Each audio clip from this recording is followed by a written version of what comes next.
Judge Judy. You are about to enter the courtroom of Judge Judith Scheindlin. This is Judge Judy. Donald Watson is suing his former tenants, Ray and Becky Smith, for unpaid rent, stolen property, and damages. Order. All rise.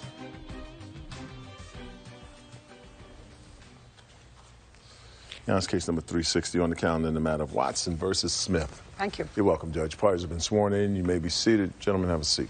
Mr. Watson, you rented the defendants an apartment that you own that was above a pizzeria. It had 4 bedrooms.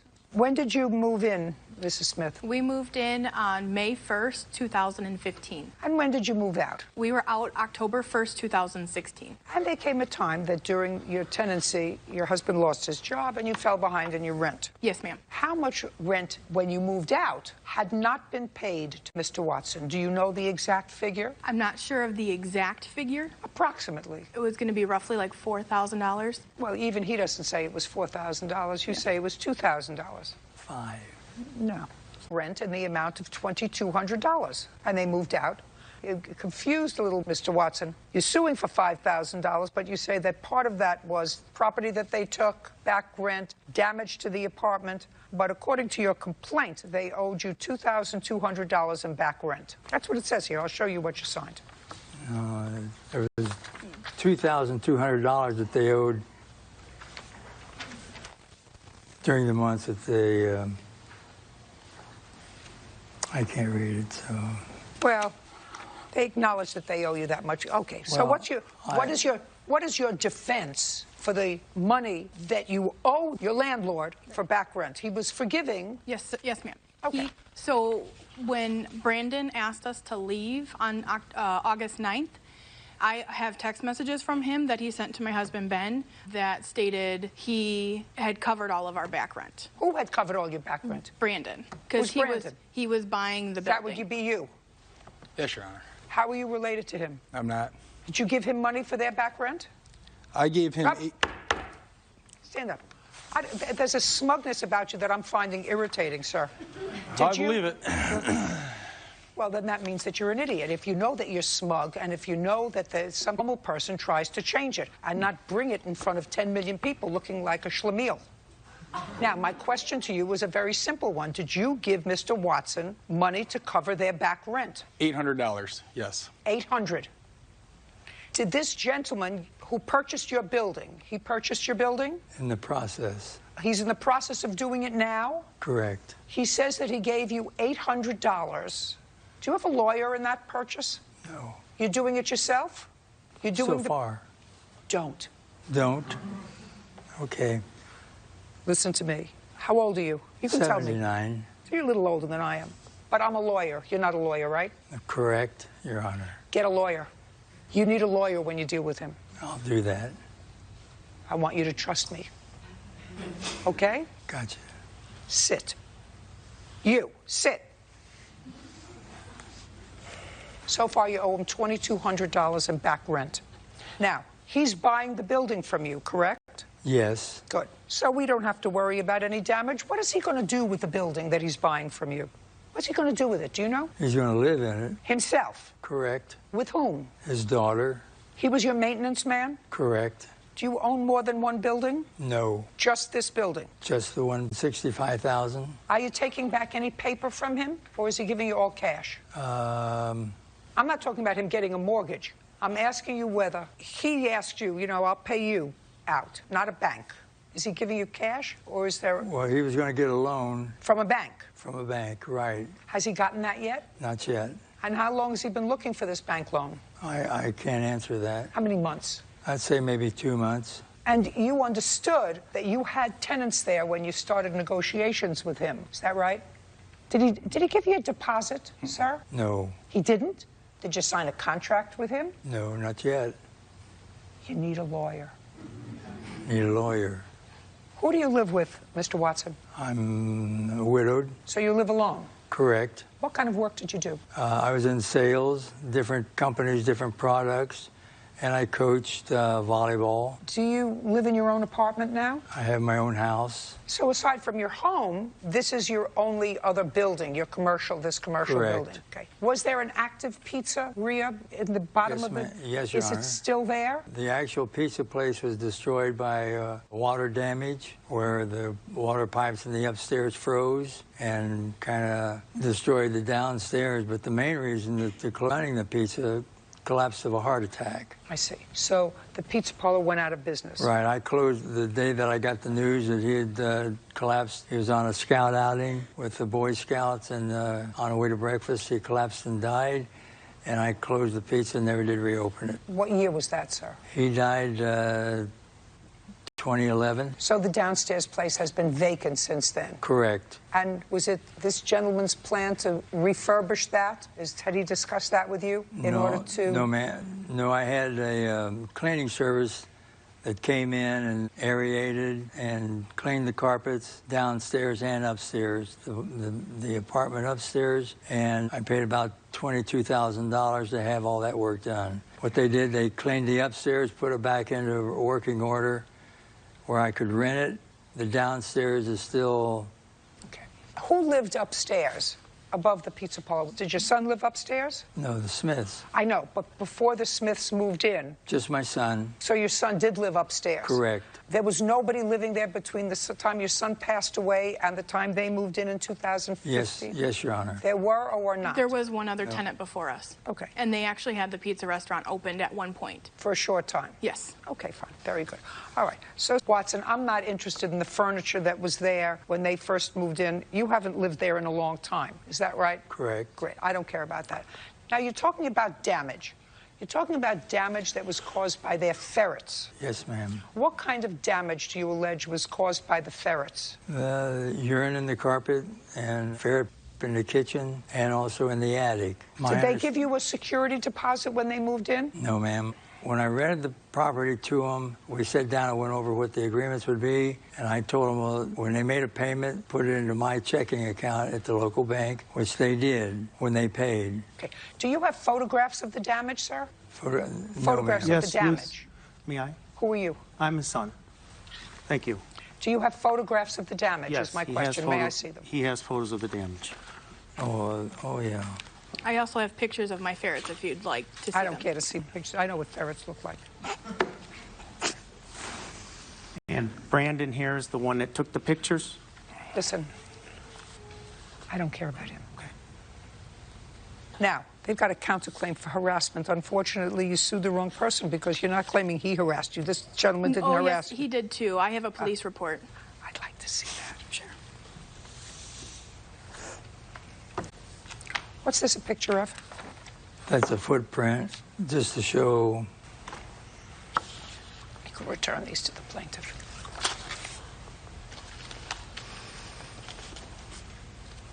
Why didn't you answer the door when he came? Because I was home by myself.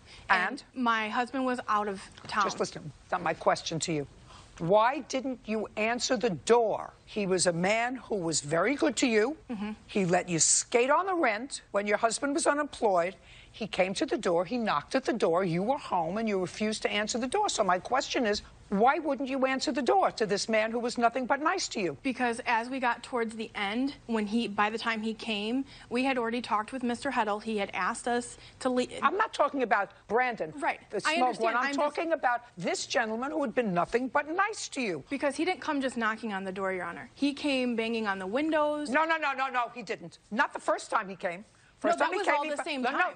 he came and he knocked at the door. You were home, you didn't answer the door. This was all the same time when I called. I understand exactly what you're saying to me. No, I don't believe that. You had absolutely no reason. My problem, Mr. Watson, actually is this. You both told the police, and she said that they owed almost $2,200. The $2,200, Your Honor, they paid the $800 for the first 3 months. Then he was disabled, was on workman's comp, and he said that as soon as they got his workman's comp, he was going to pay me for the rent. They didn't pay anything for 2 months. And what was their rent? a month? 800. 800. Well, they didn't. They paid the 800 the first 3 months. Okay, but then after that, they did not? Between that time and the time that they paid me $800 again was the period of 2,200. 2,200 is what they paid me, and they owed me 70. Where's my sheet here? You have rent receipts? I do. I'd like to see all your rent receipts. That's easy. You moved in May 2015. You were there until October of 2016. So you were there for a year and several months. Between August 1915 and It looks as if you were there for 16 months. Is that correct? Right. And the Just a second. You were there for. Am I correct? Yes. How long were they 17 there? months. from I have May a of 15 sheet through here with the October 1st. To October 1st. October 1st, we were out on that day because that was the move-in day for our new. Let's say 16 months. Okay. Not going to argue. 16 months. yeah.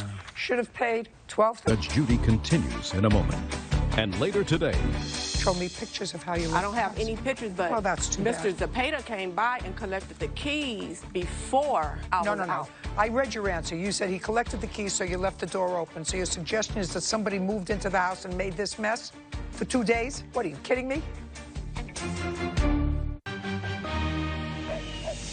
real cases, real people. Judge Judy. Donald Watson says former tenants Ray and Becky Smith owe for rent, stolen property, and damages. The defendants are countersuing for harassment. Now, I want you to take all of these. It's easy. 1, 2. With all the receipts and stuff, it was like 42 was the total that we were behind. 42. Yes, ma'am. Okay, well, then you're right. 42. And when my husband got employed again in March, I spoke with Mr. Watson every single day, or every single month, I'm sorry, and told him, you know, if we were behind or not, and what we were planning on doing, so he knew ahead of all of time. I don't care what he knew. Don't tell me what he knows. You owe him $4,200. Judgment for the plaintiff. We are done. Thank you. Parties are excused. You may step out. I'd been out of town. They hadn't paid the rent, the last month's rent. Legitimately, I was not ready to get into whatever they were going to get into. I wanted to find out. And Brandon, I'm not sure I assumed she was home because the car was there. what was going on, so I just ultimately felt that it was better. Knocked on the door and maybe knocked on the sliding door. I was home by myself, and I don't like to be home by myself, so I just locked myself in my room. I never got a response, so I left. Get a lawyer, cover your butt. Oh, yeah, I have a lawyer. Drew up all the paperwork.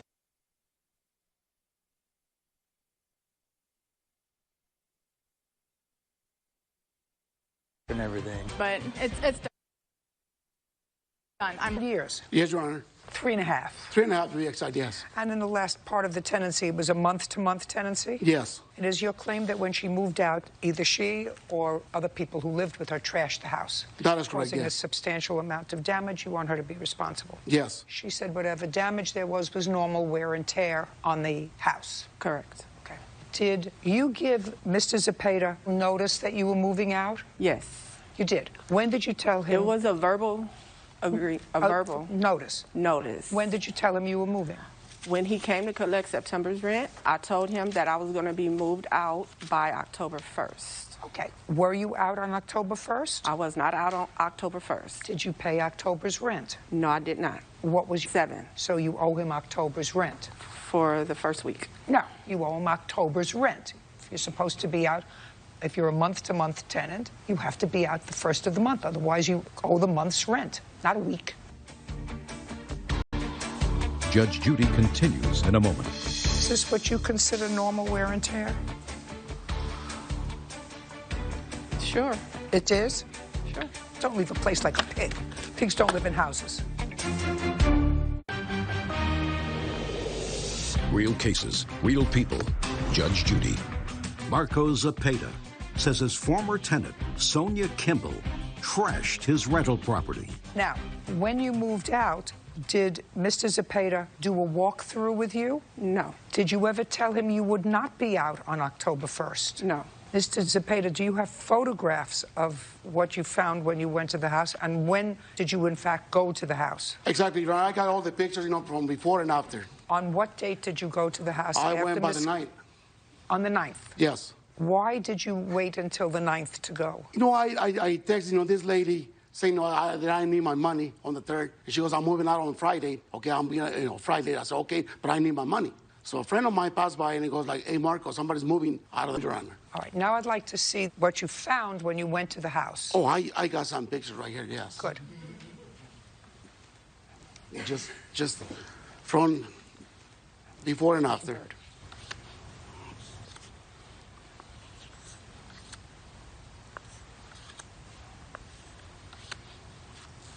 Would you show this picture, please, to Miss Kimball?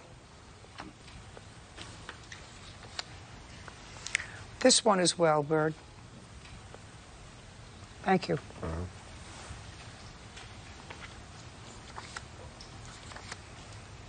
What is that?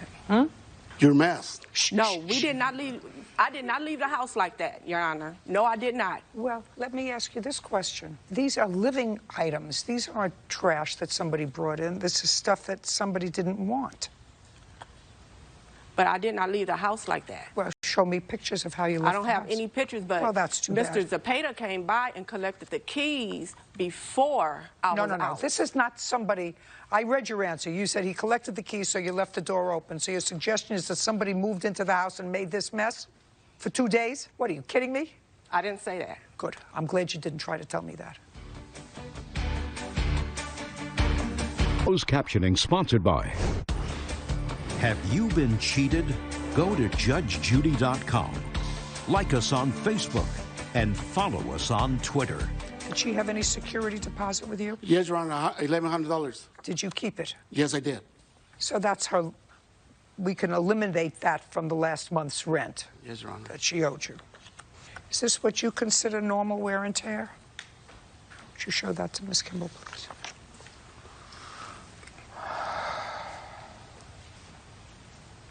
Sure. It is? Sure. That's what you consider normal wear and tear. Is that right? But, Your Honor. I'm not even showing you the pictures of the broken doors and the holes in the walls. But, Your Honor, and this trash. here's the thing, though. My brother-in-law was going to fix the things that was damaged, and he talked to Mr. Zapata about it. Judgment for the plaintiff in the amount of $5,000. Don't leave a place like a pig. Pigs don't live in houses. Thank you, That's Your all. Honor. Excuse me, step out. Judge Judy continues in a moment. And on the next Judge Judy. Well, I love it. No, I'm glad it's all over now that I got some of the money back. I didn't agree with it. Because I spent almost $17,000 in my house Because he wasn't telling the truth. to put it back together again. Because he wanted money, and that's all he wanted. And he goes like, hey, my name is Anthony, and, I can fix your house. Because if somebody come in and say that they're going to repair what needs to be repaired I said, who are you? Well, I'm the cousin of Kimball. for no cost to you, you should take up the offer, not try to sue somebody for something they don't have. I said, I don't know you. I got my guys who can fix the house. The heater wasn't working. Well, basically because they destroyed the electrical system. They bypassed, the heater system. He didn't repair the sockets that was in the kitchen, so we had to use extension cords. Put a nail or something like that, a screwdriver, and they messed up, the air conditioning. And stuff like that. He didn't do right by us living there almost 4 years. Okay? So, yeah, basically that's why I went back and fixed it. They did it again. Because he want money.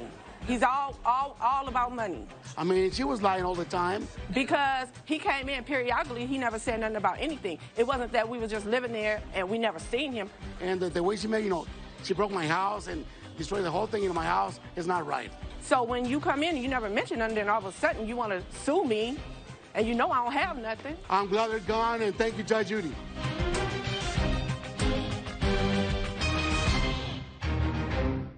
I caught her in bed with another guy. Well, that. For his two-timing ex. Every time she got caught doing something, she would pretty much buy my love.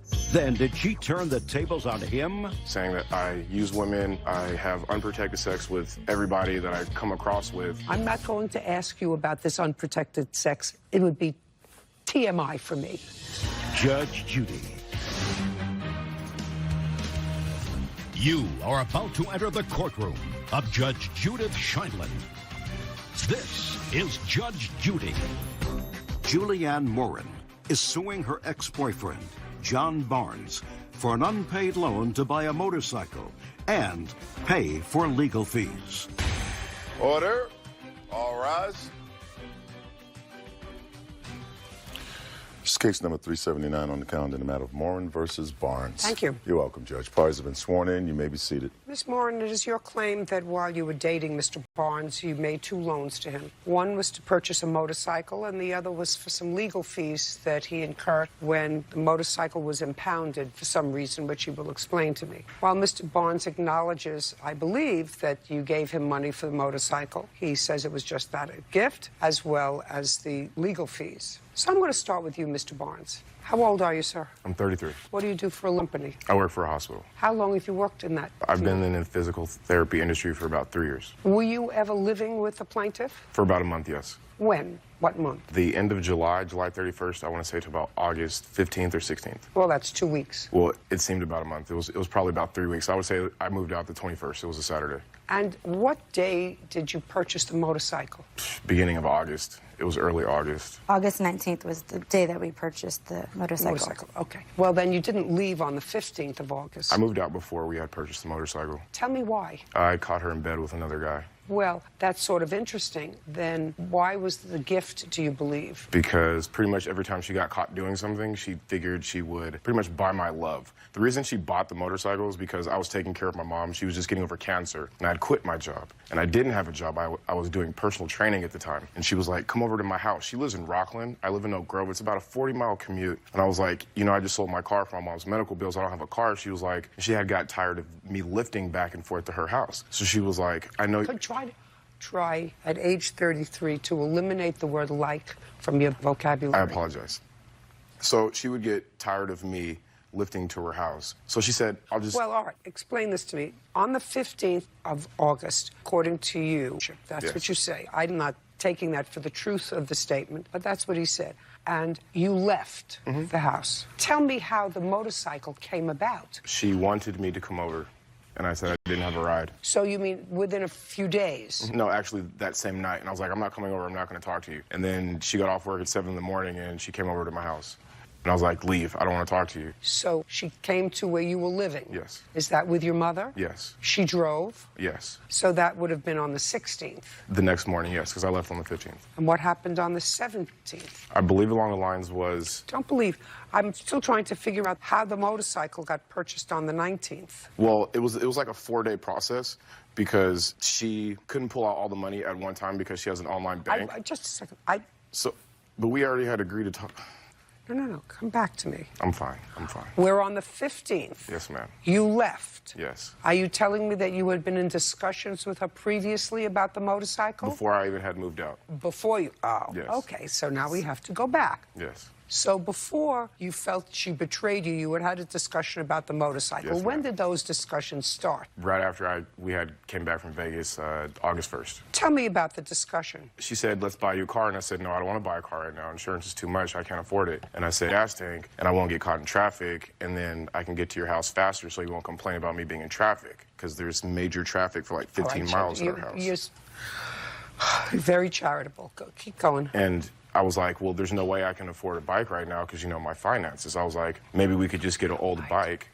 I said, maybe we can get an old bike for right now, just in the meantime, because I start my job in a month, just so I can come back and forth, so I can be with you all the time like you want me to be. And she was like, okay, that's fine. And I said, I'll go on Craigslist and look up some prices, and I'll give you a sheet of things that are the cheapest. And we were sitting at the computer one day. She walked in the house and said, hey, this one's cheap. It's close to the house. Let's call the guy. We called the guy, and, you know, it was a 3-day process of us getting the bike, and I moved out on the 15th, and then she started withdrawing money after that for the bike. You mean after you moved out? Yes, because it was like her way of getting me to come back home. Who went and picked up the bike? Both of us. Well, evidently you worked. No, I was not working at this time. I didn't start not you worked.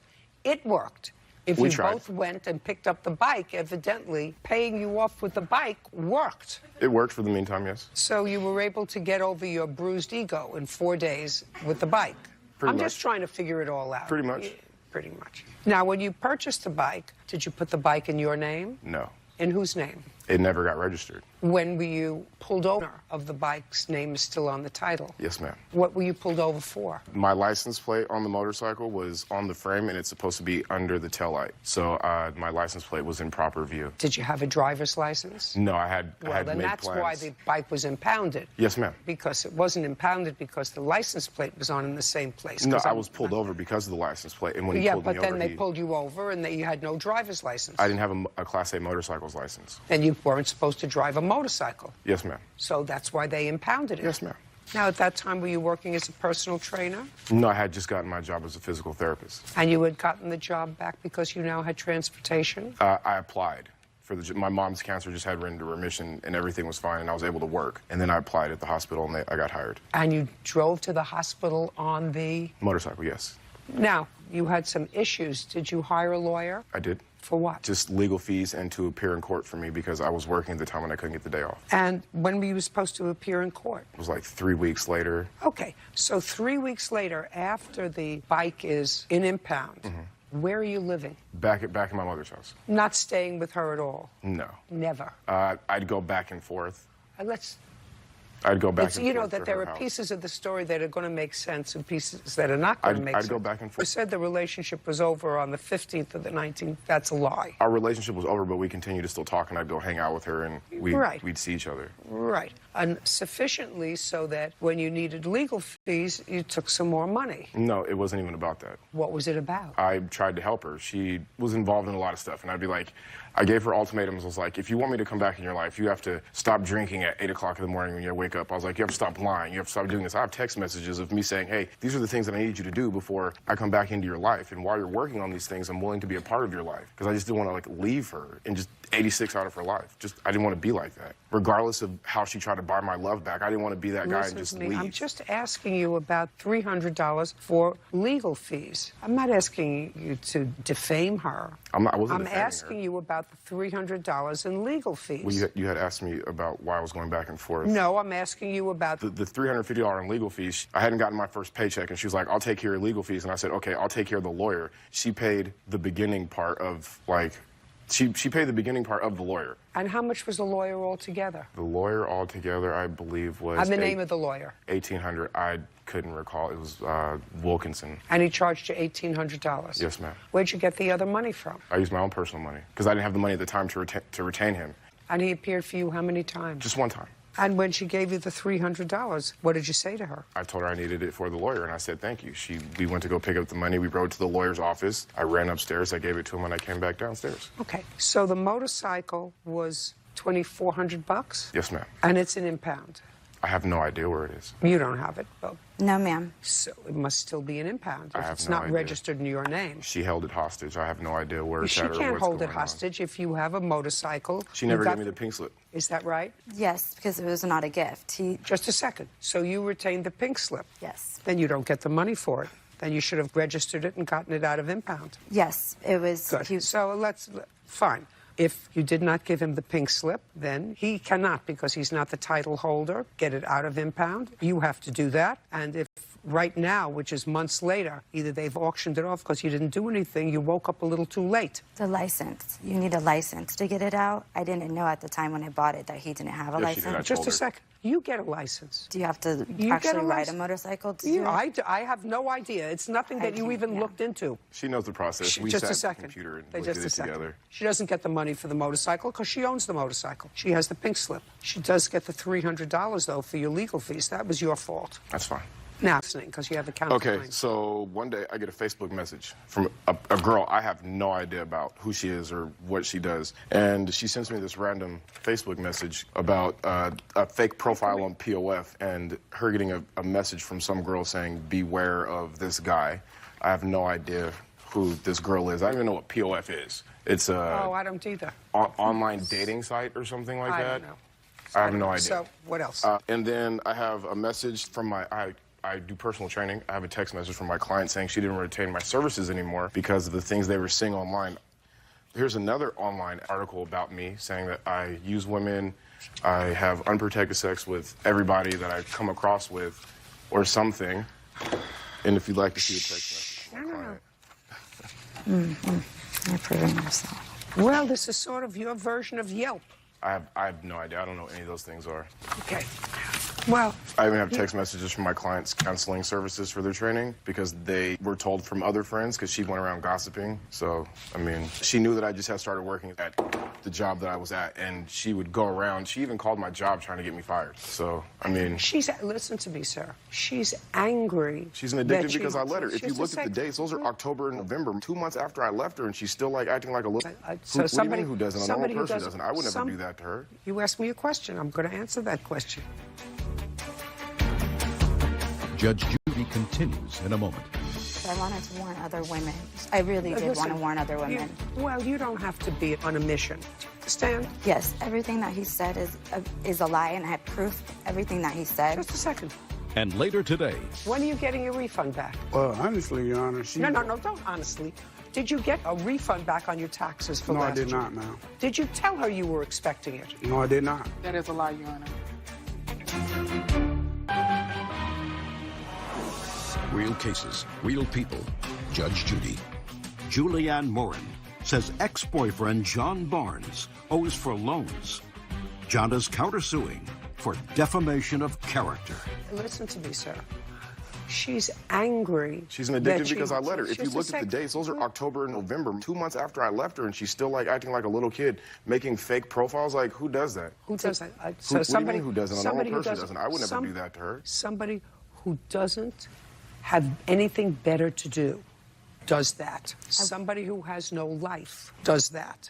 I wanted to warn other women because I really did want to warn other women. You don't have to be on a mission, because there will come a time when somebody will say to you, you've crossed the line. Do you understand? Yes, everything that he said is a lie, and I have proof everything that he said. Just a second. Yeah. You're not entitled to the money for the bike because the bike is yours. You have the pink slip for the bike, and you were the only one who could get the bike out. He cannot get the bike out. And I don't know why you waited 6 months to come to this juncture, but he did not have the power to get the bike out. You did. Then sell it and sue him for the difference if you think it was a loan. But right now, you control the bike. So you can't get money for the bike. You can, however, get money for what I perceive as a loan for your legal fees, because you didn't have those. Yes, ma'am. I'm not so quite sure that her posting online to beware of you because you use and abuse women, because you actually almost conceded that yourself. You said, well, I caught her cheating on me on the 15th, so I moved out. But then she said she would buy me a motorcycle 4 days later. So I moved back in. But then I didn't really move back in. I went to my mother's. I just went over to see her occasionally. So that sounds to me like a guy who does use women. Now, I'm not going to ask you about this, okay? Only you know that. Roger. So your counterclaim for defamation is dismissed. Judgment for the plaintiff in the amount of $300, and we are finished. Ma'am. We are finished. Parties are excused. You may step out.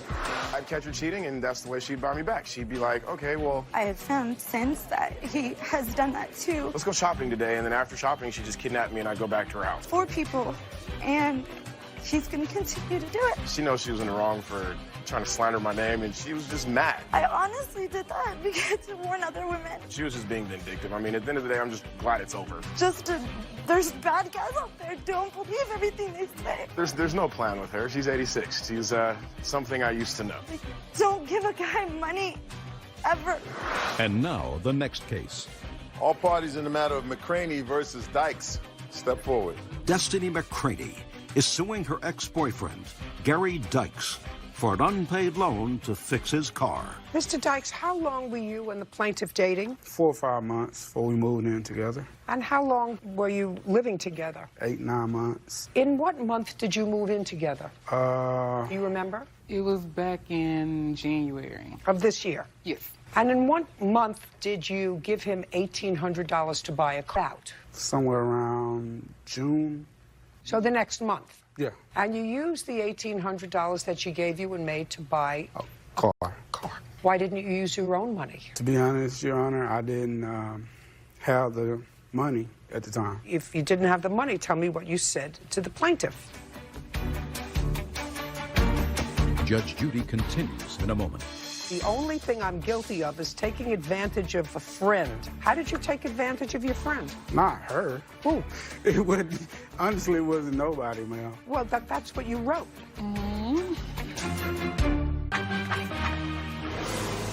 Real cases, real people. Judge Judy. Destiny McCraney is suing her ex-boyfriend, Gary Dykes, for an unpaid loan to fix his car. Now, you used the $1,800 that she gave you in May to buy a Car. car. Why didn't you use your own money? To be honest, Your Honor, I didn't have the money at the time. So if you didn't have the money, tell me what you said to the plaintiff. Basically, Not basically. I want you to tell me. It's not so long ago what you said to her and what she said to you. Well, I told her that I needed some money to pay down on a car, and she was concerned about me going to work and phone bills. Well, we was having an apartment together. Right. So you were paying your own bills. You weren't paying her bills. You were paying your own bills. Right. That's why I say helping pay the bills. So you needed a down payment on a car, and she said, well, I have a little money saved up, and she said, I can give you $1,800. I never heard those two words put together. I can loan, I can give you $1,800. Well, Your Honor, she did give me the $1,800. Well, the question is, the first thing you said was, she said, I have some money saved up and I can loan you $1,800. That's the first thing you said to me. How are you supposed to pay it back? There wasn't no arrangement to pay it back. Is that right? No, ma'am. Absolutely not. He was supposed to pay me back out of his tax return. Out of his tax return that he was getting the following year? No, this year. Well, you gave him the money in May. He had already gotten his tax refund back. No, ma'am, he has not. He didn't? No, ma'am. He's just getting his tax refund back. When? When are you getting your refund back? Well, honestly, Your Honor, No, don't honestly. Did you get a refund back on your taxes for last year? No, I did not, ma'am. Are you expecting it? No. Did you tell her you were expecting it? No, I did not. That is a lie, Your Honor. Yes, he did. That's the only reason why I loaned it to him. I don't have no money just to give nobody. Your answer here is the only thing which I'm apologetic for. How did you take advantage of your friend? Not her. Who?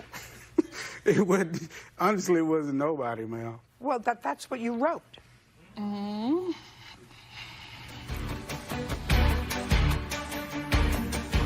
Judge Judy continues in a moment.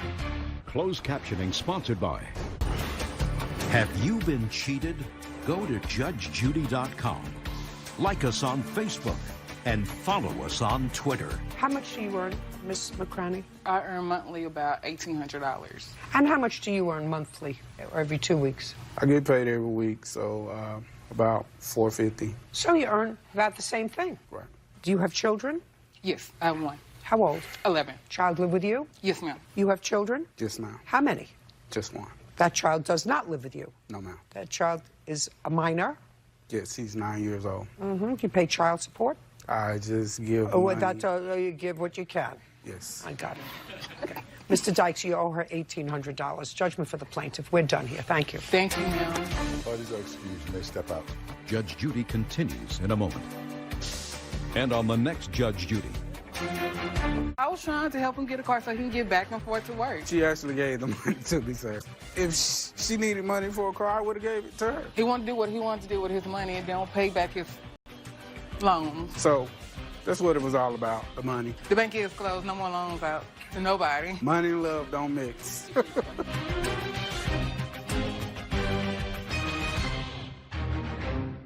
The stage was set for the show. You were doing a concert. Who was the singer? That would be you. You promised that you would pay them, a nominal amount, but that you would pay them. But after the curtain fell, when we came looking for him at the end of the event, he was gone already. did he take the money and run? So why didn't you pay him? He asked for a check. I did give him a check. I told him, I go, you know, you can't cash this. Judge Judy.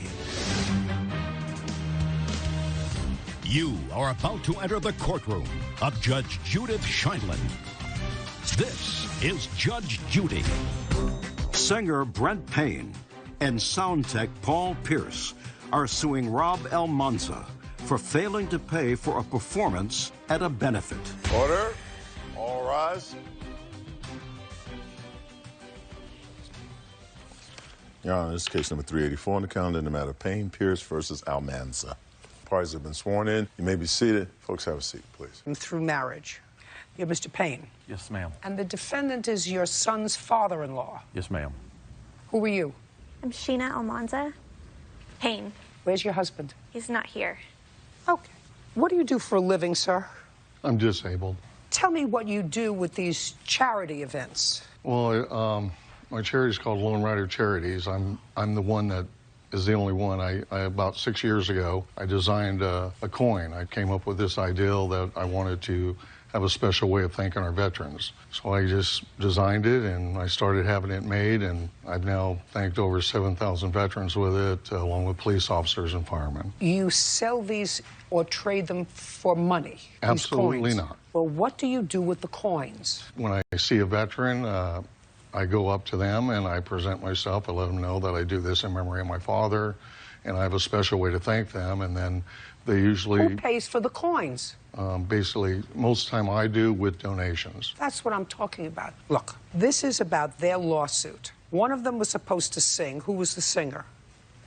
That would be you, Mr. Payne. Yes, ma'am. Mr. Pierce was his sound guy. You were doing a concert for charity. Their lawsuit is that you promised that you would pay them a nominal amount, but that you off on his motorcycle. We didn't see him. When we came looking for him at the end of the event, he was gone already. So, how did he get to the event? On a motorcycle. Who was riding the motorcycle? I saw him actually ride the motorcycle into the parking lot. And the nature of your disability is? I ended up getting anxiety and depression. How long have you been on disability? I think maybe about 2 months now. Prior to that, what did you do? I'm in sheet metal, structural steel, like a manager, supervisor. How old are you? 58. So you planned this concert, and when was the concert supposed to take place? September 24th. How many concerts have you put together? That was my first time I had attempted at trying to do a benefit concert. Yes, that is correct. And did you take a venue? Yes, I found the venue. What was the venue? They're called the Depot. It's like a bar and restaurant. Did you have to rent it? No, the owner and me have a relationship. He's a veteran. He's one of the veterans I Just thank. answer my question. Did you have to rent it, or they donated it to you? No. Did you advertise the event? Yes. How? We had flyers made, and... Who had flyers made? Me and Mr. Payne. Who paid for it? His girlfriend at the time did that out of her heart. She just made us our flyers. How else did you advertise the event? When I go around doing my veteran thing, I go to American Legion. I did that. I handed out my flyers and let them know that I was having a benefit concert. How much were the patrons charged to go to the concert? There was a $20 charge for the event. And then a cash bar. Yes. How many people did the restaurant bar hold? Their total, I believe, was 350. How many people showed up? In the vicinity of right around 55 people. What was your arrangement to pay the plaintiffs? I was hoping a lot of people were going to show up, and I was going to pay them out of, the revenue from the gate as they came in. Well, 55 people did show up. Yes. So there was some money. Yes, out of the 55, around 35 of them paid. Around 20 to 25 got let in free. By whom? Actually, it would be me. Because that was nice. That was came, nice of you. Well, when they came in... How were you supposed to pay the plaintiffs? Well, actually, it was due to the plaintiff. When they came in, they said that, no, we're here to present Brent Payne with a guitar or something like that. And they said, no, we were told we didn't have to pay. We're here just to do this presentation to him. So they showed up, and I was actually taken off guard, and how much was he supposed to pay you? His charge was $1,500 for the band. My charge was $900 for staging, sound, and lighting. Did you discuss that with the defendant? On the 19th. Of what? 19th of September, I'm sorry. 4 days or 5 days before the event, so it was very last minute. He contacted me. When he told me he was associated with Mr. Payne, I'd worked with Brent in the past, and I thought, okay, he's above board. So I gave him a great deal, and we Well, what was the great deal? No, I'm asking you. I'm sorry? You clearly weren't busy 4 days in advance. So what was the great deal? I thought from reading these papers that this was really, you were doing it partially for charity and partially for him. So what's your normal rate? Yeah, for something like this event, for all the equipment would have been close to $3,000 for staging, sound, lighting. For an event like that. Did you actually do all the staging, all the lighting, as if there were going to be 350 people? Everything as scheduled. And you, sir? Tell me about your discussion with the defendant about money. The early part of 2016, he had come to me to ask if I would be interested in doing a benefit concert for the... How many people in your band? 6. So you were actually making a couple $100 a piece for the evening. Yes, ma'am. Did you set the figure of $1,500 or did he? No, I did. He asked me what I would do it for, and I said 15. And what did he say to you? He said, really? He said, really? Yes. And then what happened? Then we started talking about, he asked me, well, what would it take? What would the next steps be? And he told me about the Corona Depot, and I said, well, how many does it hold? And he said, between 200 and 300. And I said, that'd be a good intimate crowd if we could get that many people in there. And then I told him about stage lighting, sound reinforcement. But he didn't do anything about that until 4 days before. Did you discuss that with him? At that time? No, later on, as you got closer. You said the beginning of 2016. It was mentioned throughout the course of the few months. Why did you wait until the end to get somebody to do this lighting and sound? Your Honor, it wasn't mentioned early. It was mentioned a week before.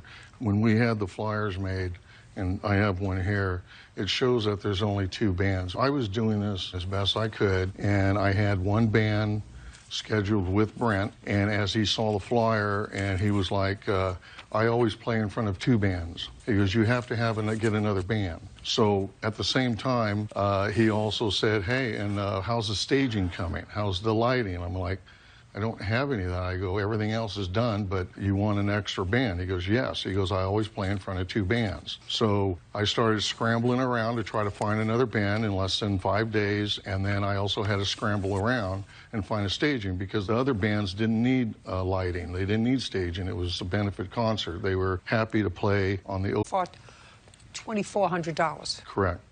So why didn't you pay him? Because I was depending on the benefit concert for the people showing up. I was using the proceeds to pay everybody. Yeah, but that was not part of your discussion with them. Yes, they knew that. No, don't tell me what they knew. I didn't hear that was part of the discussion.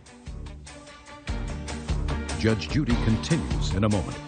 I am very new at what I was trying to accomplish. I think that if you want to engage in charitable work while you're on disability, you should stick with something that you know, not something that you don't know. I agree. Good. And later today... Mr. Perez, if this is what it looked like when you finished, it's an awful job. I would actually be embarrassed for you to say that this was completed work. Real cases, real people. Judge Judy. Singer Brent Payne and sound tech Paul Pierce claim Rob Almanza never paid them for a benefit performance. Now, I heard that he told you what his fee was for the lighting 4 days before. He doesn't know you from a hole in the wall, and he gave you a fee of a quote of $900. And you had discussed previously with the co-plaintiff $1,500 for the 6 members of his band. And I didn't hear unless we have a certain number of people. No, I did not. I mean, you know, I guess I am very new at what I was trying to accomplish. And they knew that, and I know they knew, because one of them, and as far as Paul on the stage, he asked for a check. I did give him a check, and I have a text in it where I'm stating to him, because he goes, I told him, I go, you know, you can't cash this. I can hand you a check, but the proceeds will come in as the concert, and then I'll go to the bank, put the money in the bank, and then you will be able to cash that check. But it's only if the proceeds come in. Did he say that to you? No, that conversation didn't happen. What did happen was I said to him I needed to be paid in full before I loaded in because I'm not going to go through the trouble. Fine. And what did he say to you? I said I'll accept a personal check on the day of the event, and if you have enough cash, you can give me cash and I'll give your check back. I have the text right here. I'd like to see it. The text, by the way, came Monday after the event that he said your check is not good. Just a second. No, you can look at the date on it. It's right there. I see what it says. It's perfectly clear. I hope you'll be okay with this. I can write you a check at noon, but the money for this function won't be in the bank until Monday. If you want, I can pay you in cash before you leave that night. Please let me know what you think on this matter. Paul, how about if you write me a check? No, that's not clear. I think that if you want to engage in charitable work while you're on disability, you should stick with something that you know, not something that you don't know. I agree. Good. Right now, you owe him $2,400. Judgment for the plaintiff. We're done. Parties are excused. You may step out. I wish, you know, that someone that is actually part family would have worked with me on this instead of us being here in court. You should have never came now. if he would have just communicated with us. I'm going to continue to thank our veterans, our police officers and firemen for their service to the country. There's more happiness in giving than there is in receiving. And now, the next case. All parties in the matter of Signs versus Perez. Step forward. Janelle Signs is suing handyman Christopher Perez for a poor paint job on her condo. Miss Signs, you hired the defendant to paint your condo. You went out of town, he painted your condo, you had paid him. Now you want your money back because you were not satisfied with his job. Not that I wasn't satisfied. He actually didn't finish the job, and he also lied to me and swindled that money out of me. While I was away, he got my mom... Just a second. You want your money back. Yes. Mr. Perez says that when you actually came home, you looked at the work that he had done. Stand up. You looked at the work that he had done and you were satisfied. There were a couple of touch-ups that he said that you pointed out to him. He was more than happy to accommodate. He said, but then... And he told your father to put Post-its and things that he wanted finished in a different way. And instead, what your father did was take a black pencil and make circles around the entire condo, which would have necessitated him repainting the entire place. Is that... Shh. That's your defense. Yes, ma'am. I see you have no evidence, Mr. Perez. It would seem to me that if there was an issue, you would have taken some photographs for the work that you did. The reason why I didn't, I was just upset with the way the matters are going. So Well, then I would have taken photographs in order to establish that I did the job appropriately. How big was the condo that you painted? Probably like 1,300 square feet. And when did you take on the job? When she took off to Bali for vacation. 1st. August 1st. I was recommended from a friend because I was going to do just painting. And what happened was the mom requested doing a texture on the walls, which is very difficult to do. Just a second. Yes. When you spoke to the plaintiff, yes, you arranged with her to paint the condo. Yeah, we were just do painting. August. Yes. And how much money did she give you? The job was for, I believe, $3,600, and she gave me $3,200. Now, who did you speak to about putting texture on the walls? It was the mom's idea to do all the smooth coating. No, we were all together. And this is something that's difficult to do, texturizing the walls. Yes, smooth coating is a very difficult thing. Oh, okay. The answer is yes. Yes. Had you ever done that before? Yes. How many times? Probably 6 or 7 times. It's just something I don't do all the time, but I can do it. And I had another person helping me that was trained in that field. Do you have photographs of the house? Yes, I do. You could see the poor paint job he's done, and you'll see that things weren't smooth. May I just look at it?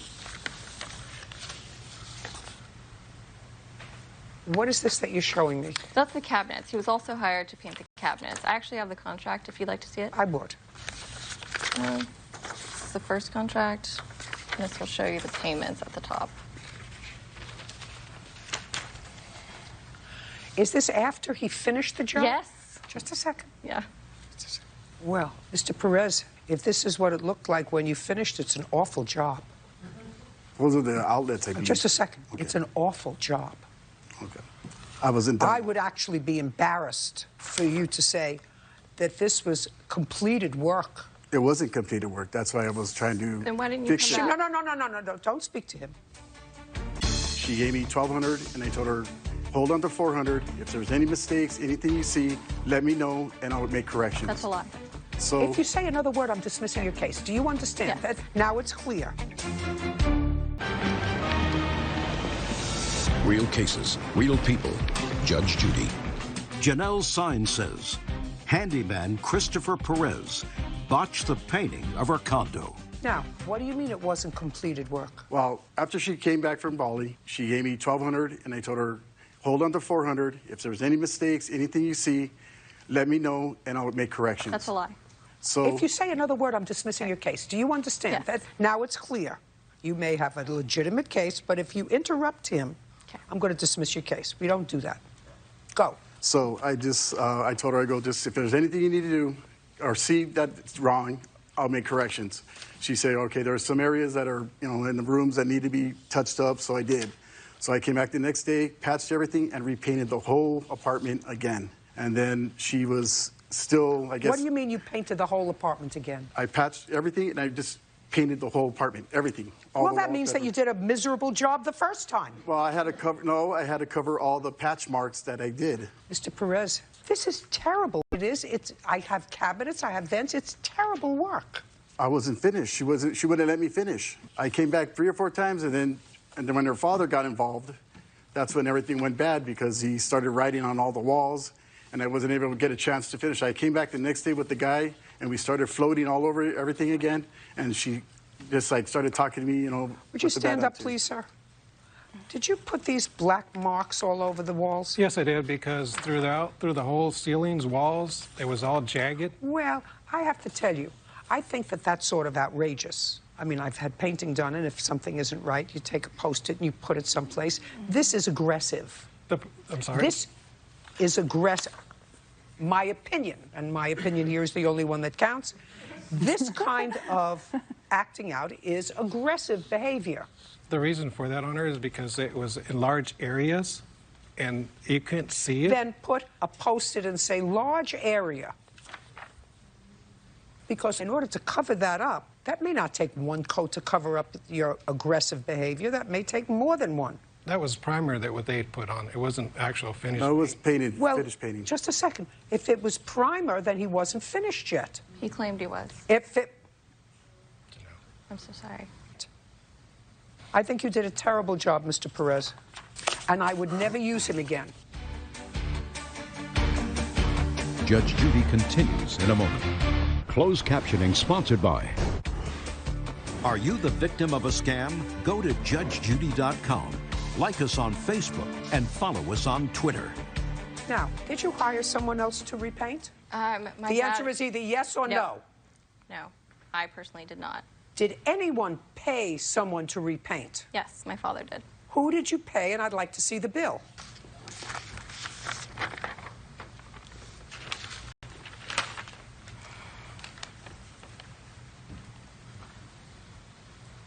So you paid someone $450? Correct. Fine. And how much did you pay Mr. Perez? I paid him $3,350. And after this Blake came and did the work that he did, how does the condo look? The work that my dad and him did looks great. No, I'm not talking about your dad and him. I'm talking about this paid bill for $450. It looks great. Great. Fine. You're entitled to have a great-looking apartment for $3,350. You owe her $450. Wait, Your Honor, can I speak? You can do whatever you like. It's not done. They only did... You should... Then you shouldn't bathrooms? then you shouldn't have brought your case yet. What do you mean? Then you should have waited until the job was completed. I didn't know I had given him He's- so much money. My mom had paid him while I was in Bali. $450. Then start communicating better with your parents. We're done here. Thank you. Parties are excused. Step out. Judge Judy continues in a moment. And on the next Judge Judy. I feel like he wasn't putting as much effort as he should have been while he was doing the work. Let me stay here, and I'll work 24/7, and that's what I did. I put in 16, 18 hours. He swindled me for more money. There's always one bad apple every 10 years, so I got the bad apple.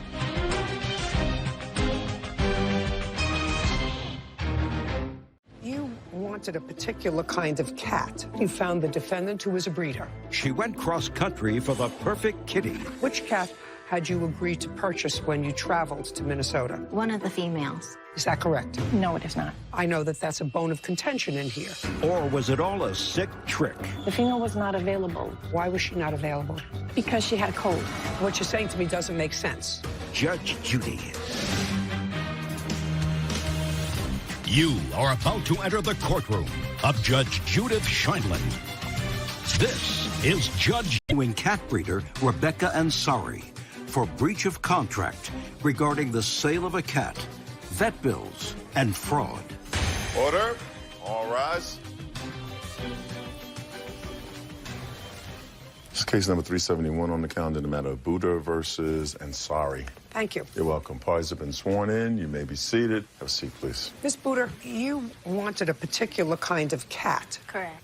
It's called a... Devon Rex. Have you had that breed before? I did, growing up as a child. And I assume trolling on the internet, you found the defendant who was a breeder. Correct. You live in what state? California.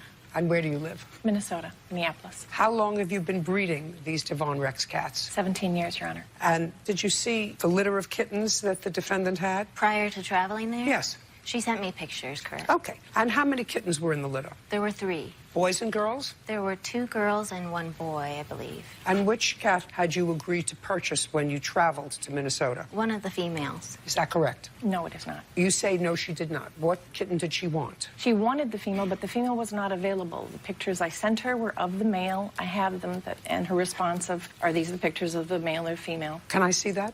Certainly. When you say the female was not available, why was she not available? Because she had a cold. That doesn't last forever. That lasts a week. That lasts 2 weeks. I don't try and predict the future, Your Honor. I've learned that's not something I'm good at. Well, I am. I am actually. If a cat has a cold for more than 2 weeks, it's not a cold. I mean, if that's the reason that you're giving me, that the cat was not available because she had a cold, and if she wanted a female cat, then she would have waited until the cold was over. I mean, what you're saying to me doesn't make sense. Okay, there's a number of bacterial and viral diseases that all present all the same. They're lumped together under the heading of upper respiratory infection. You cannot tell which one it is until the veterinarian goes through many weeks of process of elimination to try and figure out which thing treats it. Well, I would like to see any conversation you had over the internet where you told her that the female was not available. Well, the phone call is where we talked about that, and then I sent her the pictures of the one that was available so I can come close. I would like to see an email where she tells you she wants the female. You say to her the female is not available. You have that? No. Did she discuss the female cat with you at all before you flew from California to Minnesota? She only discussed that it was available for purchase, but her sister was not available because she wished to keep her for breeding purposes. So one female was available? Correct. And one female was not because she was going to keep one? Yes. That you kept for breeding? Yes, I do. Here it is. The next few pages show the pictures you're asking for. Great.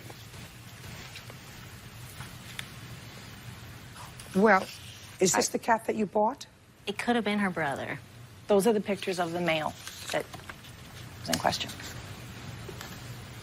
Oh, well, this says quite clearly, thank you for sending the picture, because you said, I feel uncomfortable about traveling without seeing a picture of the cat. Correct. And you say to her, thank you, beautiful. Is that the girl or the boy? I appreciate it so much. She says the boy. And you say, he looks wonderful, thank you. So when you went there, you were not going for the female kitten, you were going for the boy. Because you say to her, I'm having a bit of a hard time reconciling myself to get a kitty that I haven't seen. So she sends you a picture of the boy, and you said, I love him, he's beautiful. You have anything to show me that suggests that before you went out there, you changed your mind and wanted the girl? I had always wanted the girl. No.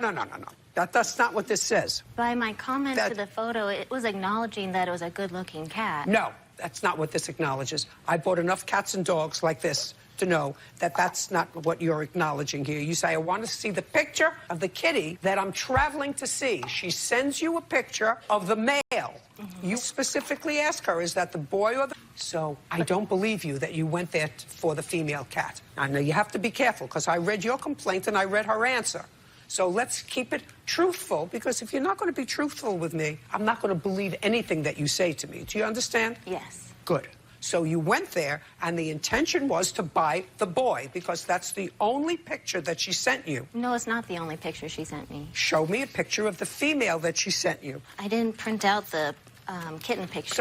So the answer is you don't have it. She has evidence. This is evidence. I never expressed the intention. I don't care what you expected. That's the evidence that I have before me. I don't have any other evidence. Now you want to tell me, and I want you to be aware of the fact that I now believe that you traveled from California to Minnesota to pick up the male kitten. And when you got there, you want to tell me what happened. So she picked me up from the airport and brought me to her home, where she had all of her cats around the house. And she wanted me to get to know several of the cats to try to decide which to purchase. So I got to be around her cats for a while, and after coming back from dinner, she suggested that perhaps some of them could spend the night with me, and so I could get a better feel for their personalities. And in the morning, she still said... Just a second. Did you take any of them back to your Yes. hotel? How many? Well, I stayed in her home. Kittens? Yes. And I stayed the night with our current female and her brother, so the two within the litter, as well as one older white one that was for sale. And in the morning, she said, well, have you decided? And I said, yeah, I would like to purchase the female. And she said, okay, great. Let me get her ready for travel. And so she cleaned her ears, she trimmed her nails, and she said, oh, by the way, it has a little bit of a teary eye. Here's some antibiotic salve. That should take care of it. No problem. She gave no sort of indication that it could potentially be a chronic issue. So why didn't you take the boy? Because she led me to believe that it would be... It's not going to happen for you. What? Your case. It's not going to happen for you. You went there with a view towards taking the male cat. Now you get there and you decide you want the female. She told you that something was wrong with the female cat. You elected to take the female cat anyway. Where you were going there for the boy, that's clear. You elected to take a cat that you knew something was wrong with. And it wasn't as if you were taking it from Los Angeles to Venice Beach. You were going from California to Minnesota. So that's a big risk. And it's not that I haven't purchased cats before. So I understand that. Sometimes you fall in love and you say, oh, but I'm in love with it and I can take care of it. But there's something, the country, that you know there's something wrong with when you have a perfectly healthy cat that you actually went there to purchase. I asked her if I could reserve the female cat prior to traveling out there. Show me. Said, sure. Just a second. Show me that. On the first page.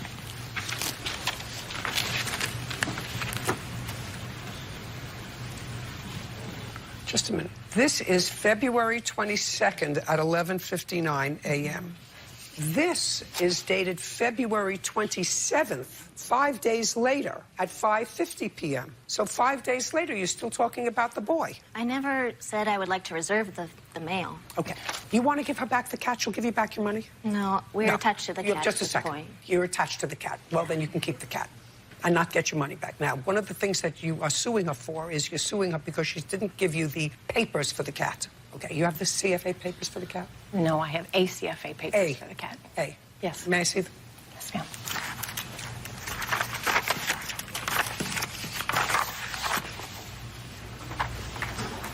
Is that for her? Yes, it can be. It's what? It can be. I didn't know which way it was going to go. Okay, that's the way it's going. It's her cat. She doesn't want to give back the cat. She loves the cat. She wants the paper cat's eye. She shouldn't have taken the cat from Minnesota back to California. She should have taken that nice little blue boy. Okay, would you give that to her? Now you have a countersuit, Miss Ansari. Your claim is that the plaintiff posted defamatory things about you on the internet. I'd like to see what they were.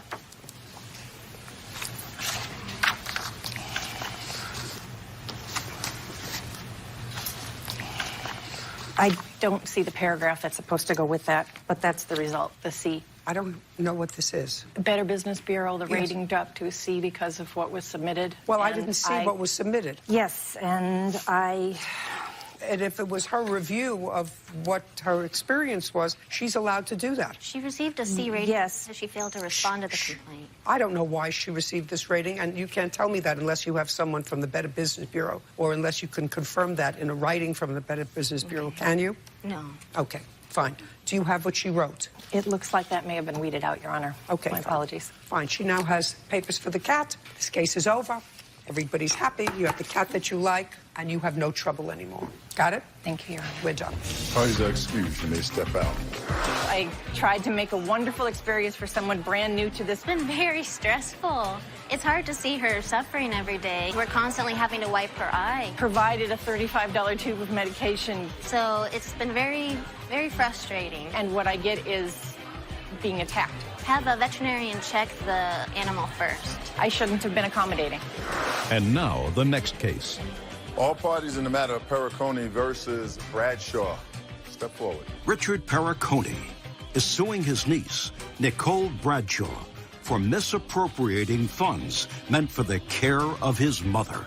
Mr. Perricone, the defendant is your mother's granddaughter. Yes. Is she your brother's child, or? Yes. How old are you? 38. How old is your mother? 96. Unfortunately, this is what the case is about. There was a period of time when the defendant was responsible for your mother, for her physical care. Right. You were living in a different state. She was living in the same city and state as your mother. And for a while, your mother was living in her house. Mother got sick. She went to the hospital. She subsequently came out of the hospital, went to a facility. It is your claim that during a brief period of time when Ms. Bradshaw was responsible for your mother, she misappropriated funds that were your mother's. Yes, ma'am. Between what period of time and what period of time? It's probably when she got out of the hospital in January. January what? The 16th. Until what date? It was took your mother out of where? The assisted living facility that we put her in. I'll get to you. Judge Judy continues in a moment. What kind of work do you do, Mr. Perricone? I'm retired, ma'am. So you don't do anything? No. Is there any reason that you can tell me why you didn't go and see your mother while she was in the hospital? And to celebrate her 95th birthday, that would seem to be an appropriate thing for a child to do. Real cases, real people. Judge Judy. Richard Perricone says his niece, Nicole Bradshaw, misappropriated funds meant for the care of his mother. Now, the assisted living facility that your mother was in what city and state? It was in Nashville, North Carolina. And in what city and state were you living? I was living in Jacksonville, Florida. Between January 16th and November 28th, how many visits did you make to Nashville, North Carolina to see your mother? None. Ms. Bradshaw, between January 16th and November 28th, were you living in Nashville, North Carolina? No, Your Honor. I was living in Rocky Mount. It was 7 miles away. But you were in North Carolina? Yes, ma'am. And the facility that your grandmother was in was what facility? In the time my grandmother left the hospital, she was first located to a rehab facility, so there was a gap into the assisted living facility. Okay, so first she went into the hospital? Yes, ma'am. What was the nature of her hospitalization? My grandmother got the flu, a very, very, very bad case of the flu. Okay, she was 94 at the time? 95 at the time, ma'am. 95. Yes, ma'am. How long was she hospitalized? It was a little bit after Christmas, I would say about December 28th until January 16th. And then she was moved into the facility. We celebrated her 96th birthday in the rehab. So she was there for quite some time. What kind of work do you do, Mr. Perricone? I'm retired, ma'am. So you don't do anything? No. Great. Is there any reason that you can tell me why you didn't go and see your mother while she was in the hospital? Well, I didn't have time. I'm taking care of my daughter. How old's your daughter? My daughter's 22. She's disabled. Who else lives with you? My wife. And then your wife can take care of your daughter so that you can go see your My mother wife was working. once in 8 months. And to celebrate her 95th birthday, that would seem to be an appropriate thing for a child to do. Yes, ma'am. Right. Now, during the time that your mother was not living in your state, you were not physically responsible for her, and you did not visit her. What kind of misappropriation of money are you alleging? Well, I told Nicole that I would give Nicole my mother's Social Security and my father's VA pension, which amounted to $2,250, and she could have that as long as she took care of my mom. So? And from Nicole and I spoke on the phone numerous times about what my mother wanted and what she needed to have for her. She enjoyed certain things. And Nicole would complain to me, I don't have time to go get these things, all right, and your mother doesn't need all these things. She's in the facility. And I said, well, for $2,250, you should make a point to get Just a second. Let's figure out first, how much was the facility? $1,850. So we're not talking about $2,250. We're talking about $400. Yes, ma'am. Great. Okay. Judge Judy continues in a moment. In the beginning, I went quite often, 5 days a week. And then? And then my grandmother continued to tell my uncle that I wasn't providing her the things that she needed. Okay, give me an idea of what you used that other money for. Real cases, real people. Judge Judy. Richard Perricone says his niece, Nicole Bradshaw, misappropriated funds meant for the care of his mother.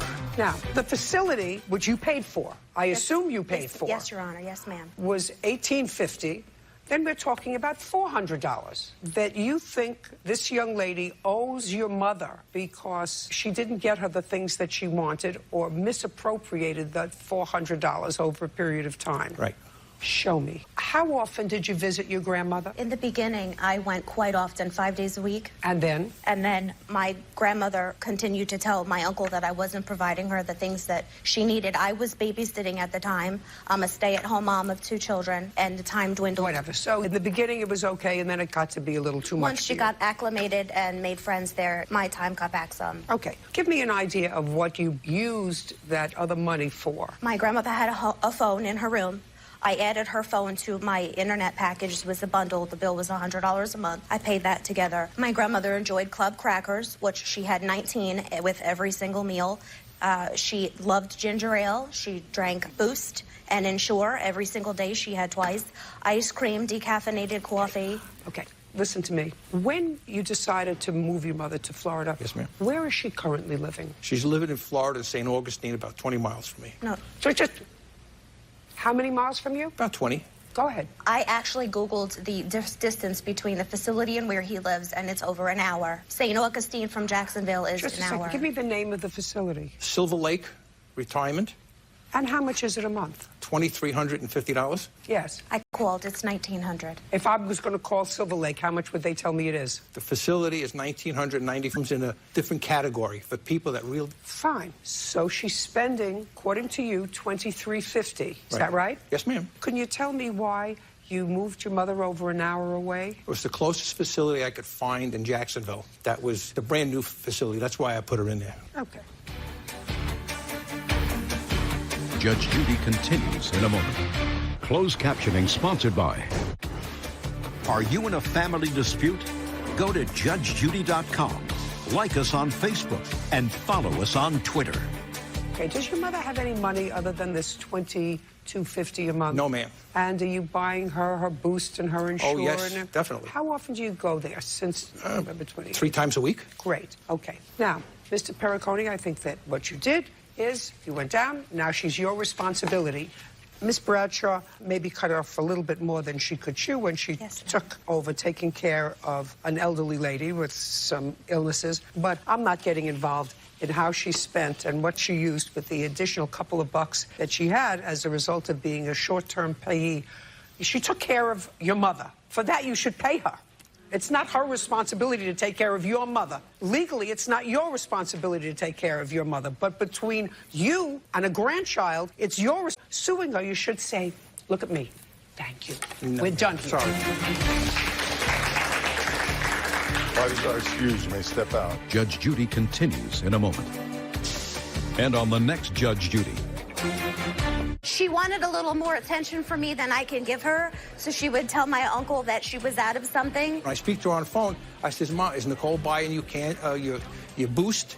Is your ginger ale? After I had just dropped it off, and I would go to the store and bring it up there, and she had mountains of the stuff there. She says, no, Nicole comes in here and tells me, you don't need to drink ginger ale. You don't need to have your club crackers. Absolutely not. And she never bought the stuff she claims she did. She's just old and lonely. Well, if you're going to have a family member help them out, you got to make sure you have it in writing, like you do anybody else. My uncle was all I had. He was a father figure to me, and him turning on me the way that he did was gut-wrenching. You think you could trust family, but in this case, you really can't. She just abused my mother mentally and financially. And I believe that maybe one day he'll see it from my point of view and maybe forgive me, and that's the most important thing.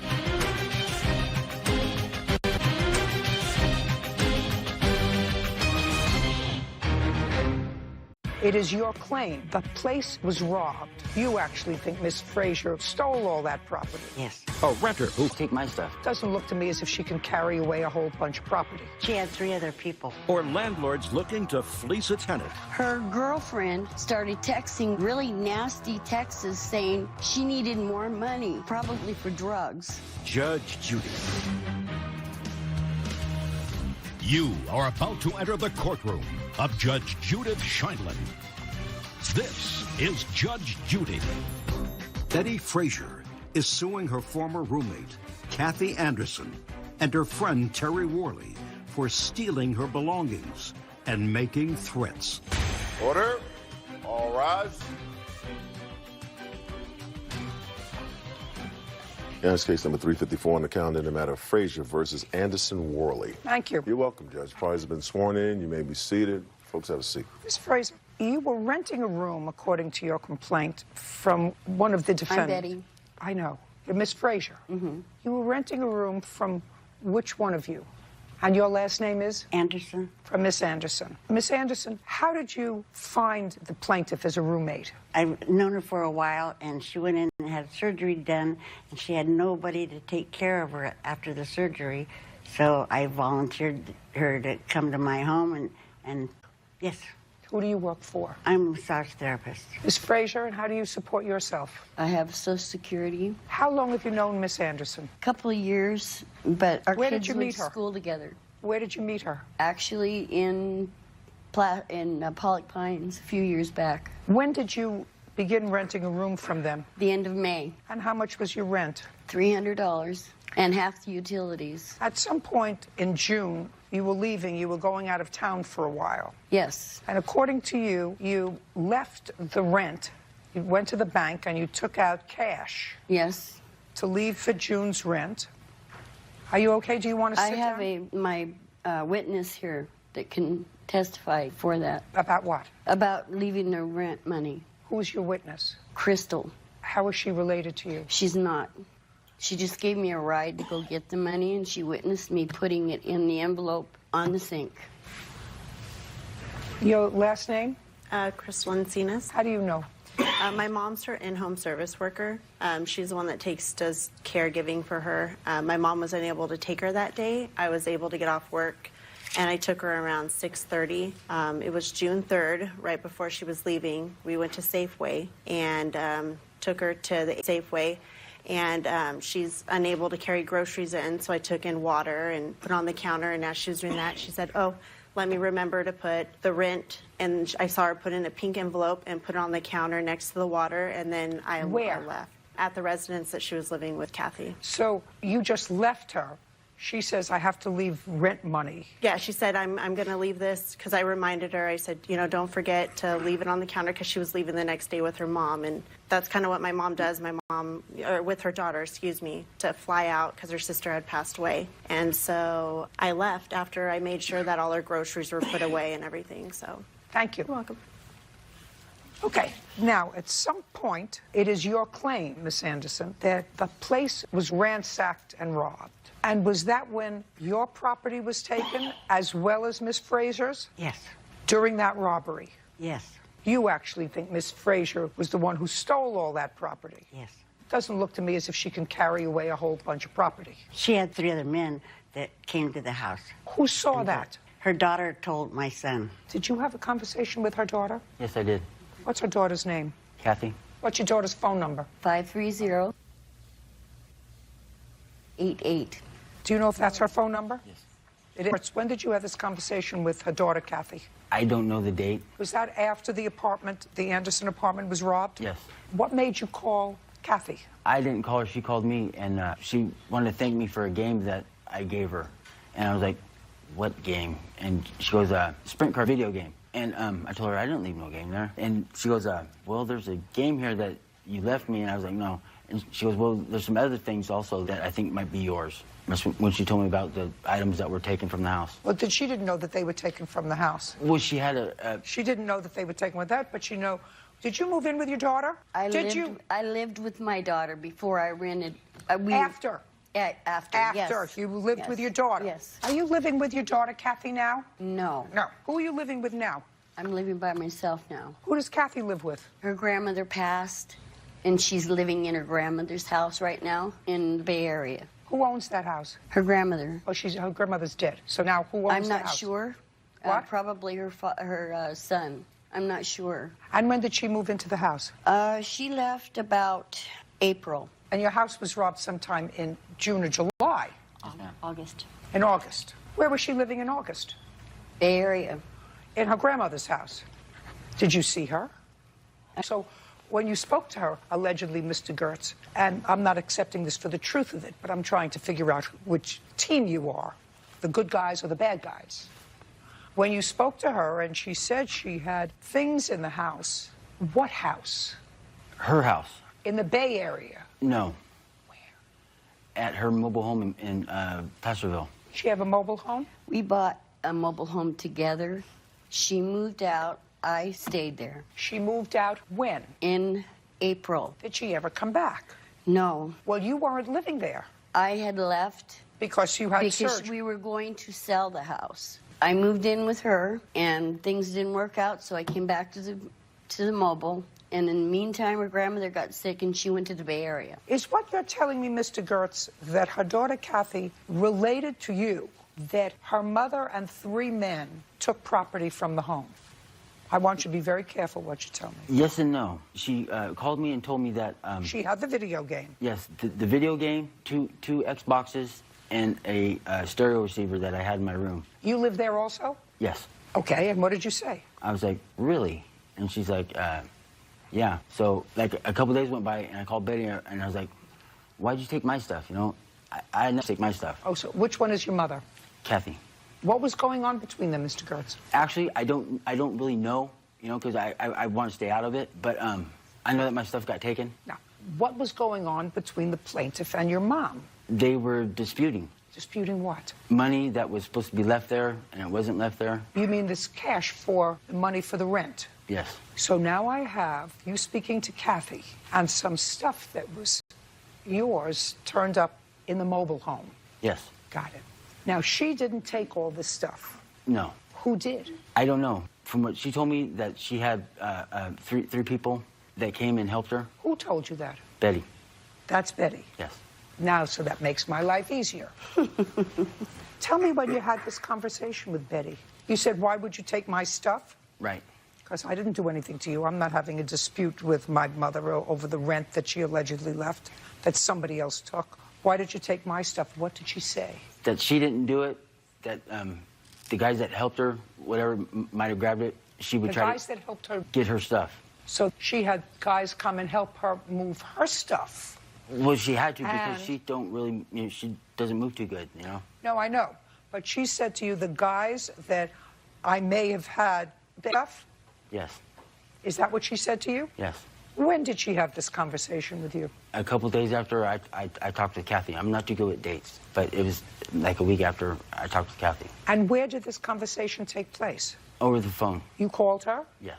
She answered you? Yes. So this is what your lawsuit is. Your lawsuit is that somebody took your stuff. I went to the Bay Area to my daughter, I understand. Your lawsuit accuses the defendants of taking your stuff. Yes. Tell me when they took your stuff and what proof you have that they took your stuff. Okay, I have pictures of my belongings in her house. Okay? Yeah. And? I went to the Bay Area with a suitcase. I don't care.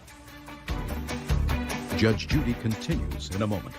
You wrote to her, all your stuff is at Goodwill in Folsom. I told her to go look at Goodwill in Folsom. No, that's not what you wrote. No, that's not what you wrote. You wrote, all your stuff is at Goodwill in Folsom, and then you called her a name. And later today. This is your first car? No, second. What happened? Sorry. Shh. Don't speak. Okay, sorry. I'm just waiting for her to turn off the phone, which is actually what you were told to do before. Okay. Can't you just turn it off? Real cases, real Tez. Former roommate Kathy Anderson and Kathy's friend Terry Worley stole her property and threatened her. Kathy is countersuing for rent, property damage, and stolen belongings. Yeah. What? That's all I have. Well, she kept everything for something that she needed extra cash. Her girlfriend started texting me really nasty texts saying she needed more money. For what? Probably for drugs. But she needed more money, and I told her I'd already paid her money. Okay. Is that the proof that you have pictures of your stuff, and when you came back, your stuff wasn't there? She texts me and tells me that she has my things. I'm on a train. Now, just a second. I would like to see the text where she says she has your things. Right here. Do you want to see if you can get her a stool or something first? And here's a police report, and after... No, I don't want a police report. I want to see the text right there where she says she has your stuff.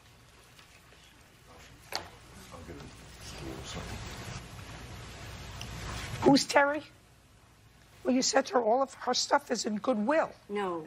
That was the day after, because just a second. I told her... All your stuff is at Goodwill. For 5 weeks. That's just a not second. true. I'm just asking you.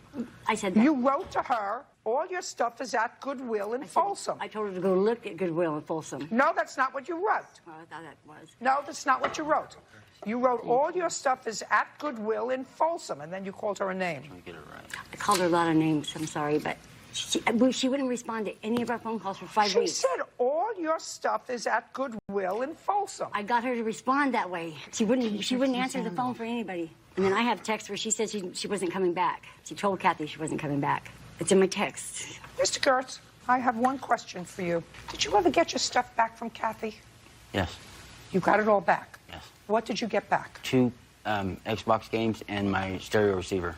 Did you physically go to the trailer to get them back? On what date? I don't know. So that's why you're not a plaintiff in this cross complaint, because you got all your stuff back. Basically. What's basically? What is that basically? Is a filler word? I got my stuff back. When you went to get your stuff back, was any property there that belonged to your mother? Is not an answer. I want to say that there were some blankets that my grandmother made that I seen, some Afghans or something like that. But you got your stuff back. Yes, ma'am. Your case is dismissed. We're done. Thank you. Excuse me. She's taken like 10 Oxycontins a day, so she's probably misconstrued. She wanted more money. Everything was fine. She just left to go to the funeral and never came back. That's why I was moving out. I provoked her pretty violently, verbally. I can't trust anybody. Just can't trust everybody. And now, the next case. All parties in the matter of Cox versus Morgan. Step forward. Gloria Cox is suing Adrian Morgan for a refund of a car down payment. This is not a difficult case. Miss Cox, you wanted to get a used car for your granddaughter? Yes, ma'am. And Mr. Morgan had a used car lot. He was somebody that you knew. He had been a friend, contacted him, and ultimately went in with your granddaughter and purchased a car. On what date? That was on the 22nd of September, Your Honor. Of this year? Yes, ma'am, 2016. Okay. And the purchase price of the car was $3,200? Originally, he came to, with all the taxes and stuff, $3,700. $3,700. Yes, ma'am. And you gave him a $500 deposit. Yes, ma'am. And signed the paperwork. Yes, ma'am. And your granddaughter, this is your granddaughter, she drove the car off the lot. The next day, she picked up the car. So that would be on September 23rd. Yes, ma'am. Were you with her when she picked up the car? No, I wasn't. Stand up here a second. Jones. Ms. Jones, when you picked up the car on September 23rd, where did you go? After I picked up the car? Mm-hmm. I think I went home. I want you to think. It wasn't so long ago. Where did you go? You picked up the car. What time did you pick up the car? Don't answer for her. Judge Judy continues in a moment. This is the 4 corners of the contract. He could tell you, I'm going to guarantee this car for your lifetime. If it doesn't say that in this written contract, it doesn't exist. It's called puffing. Real cases, real people. Judge Judy. Gloria Cox says Adrian Morgan sold her an Acura that turned out to be a lemon. She is suing for the return of her deposit. Okay. What time did you pick up the car? After I got out of school. So it was about 2 or 3. I told him I'll be there. 2 or 3. Mm-hmm. And this is your first car? No, second. What happened? Sorry. The dates look around. Don't speak. Okay, sorry. I'm just waiting for her to turn off the phone, which is actually what you were told to do before. Okay, Can't you power just off. turn it off? Power off. What happened to your first car? The engine went out. It was Just a second. Overheated. Okay. The engine went out with the first car that you had. After how long? Maybe a month. No, because I didn't go with my aunt to buy it. She bought it for me. Is this your aunt or your grandmother? This is my grandmother. Grandmother. So your aunt bought you the other car, and you didn't go with her. She gave you that car. You had a short period of time, and the engine blew. Yes. And when was that? It was in June. So you were without a car for a couple of months, and your grandmother pitched in and bought you this car. Now you have a new car that you want to show off. So you picked up the car, and now I want you to think, where did you go? To get the oil changed. Why did you go and get the oil changed? Because my uncle told me that when I first get a car, I should always get an oil change and the tune-up. So I went to Valvoline and got the oil change. You went to who? Valvoline. Okay, so you went to a place and had them work on the car. Yes. And you drove there. Yes. And do you remember how long they worked on the car? It was probably for like 15 minutes. It wasn't that long. And then where did you go? Just driving around. Did you pick up any friends? Yes, I had friends with me. They was already with me. They went with you to pick up the car? One friend did, yes. And then did you pick up other friends? Not that same day. The next day? Yes. And how many friends did you pick up the next day? 2. Was the next day a school day? It was a school day, but it was senior skip day. What does that mean? That's the day you don't go to school and you go to the beach, but I never went to the beach. A skip day, they call it? Yes. They all skip out. So the next day you had, which is now the 24th, right? September 24th, you took 3 of your friends and went to skip day. Where did you go? We never got to go to the beach because my car was acting up. And plus my dad said no. So we just drove around, basically. So you drove around. Where did you drive to? Oak Ridge side of town. And how many miles is that away from where you picked up the girls? I don't know, maybe like... How long did it take you to get there? 10, 15 minutes. Can I see the contract, please? So what happened is ultimately within, I don't know, a couple of days, a week, the car blew. You again had trouble with an engine with the car. And you brought the car, Miss Cox, back to Mr. Morgan, and you want your deposit back. Yes, ma'am, Your Honor. Yeah, you don't get your deposit back. This car is sold as is. It says right here in the contract. Yes, even though, Your Honor, he promised after I told him it broke down the second day after she got this car, and she took it to get an oil change, and they said they already had an oil leak. Just a second. In it. As is. Yes, ma'am. That's what your contract says. As is. Judge Judy continues. Have you been cheated? Go to judgejudy.com. Like us on Facebook and follow us on Twitter. Go ahead. When I went up there with my friend to go pick up the car the same day, he said, if you have any problems with this car, you can come back. I don't care. This is the written contract. This is the 4 corners of the contract. He could tell you, I'm going to guarantee this car for your lifetime. If it doesn't say that in this written contract, which is the 4 corners of the contract, it doesn't exist. It's called puffing. Have any problem with the car? Bring it right back and I'll take care of it. So that was a very expensive 2 days you drove around in this car. And the next time you buy a car, I suggest you take it to a mechanic. You make that arrangement and you let a mechanic look at it and say, now I'll buy the car. But if you sign a bill of sale and a contract, and this bill of sale and this contract says, as is, that's how you purchase the car. So fortunately, you didn't pay him any more money, and he has no counterclaim. So that was a very expensive 2 days. It cost your grandmother $500. We're done. Thank you. Excuse me, step out. Judge Judy continues in a moment. And on the next Judge Judy. I thought that was pretty dirty of you. Well, I sold her a good car. You guaranteed me you would give her a car. He needed $350 more to get an engine. I asked her to pay for the motor, and we installed it free. Money has no name, no friend on it. Can you please everybody?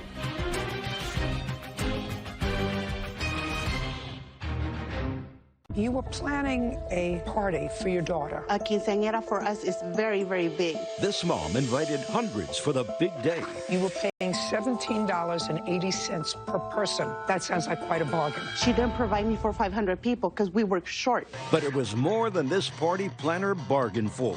It was 660 people. Did you have 660 people there? No, I didn't. Judge Judy. You are about to enter the courtroom of Judge Judith Scheindlin. This is Judge Judy. Leticia Bermejo is suing event planner Blanca Yepes for breaching their contract regarding a party for her daughter's 15th birthday. Order. All rise.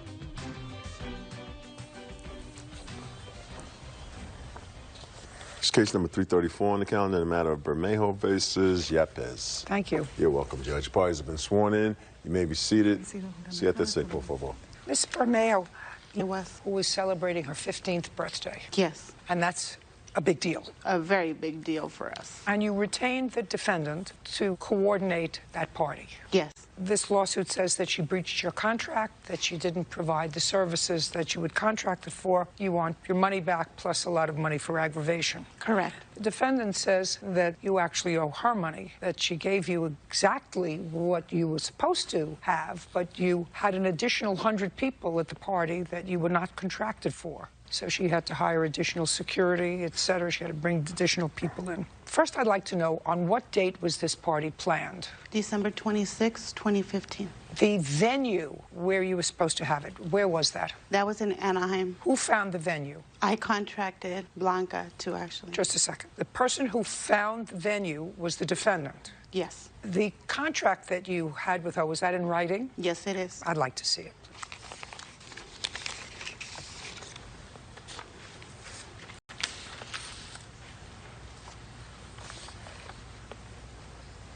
So the entire total of everything that she was supposed to provide, she was to provide the venue. Yes, she was. And the tables and chairs. Yes. And the food. Yes. Tablecloths, decorations for the table, $100. Yes. You gave her a $500 deposit. That's correct. And this is wrong, by the way. If it's $8,000 and you gave her a $500 deposit, a total due is not $8,900. Somebody changed this. Who changed this 4 to a 9? She did.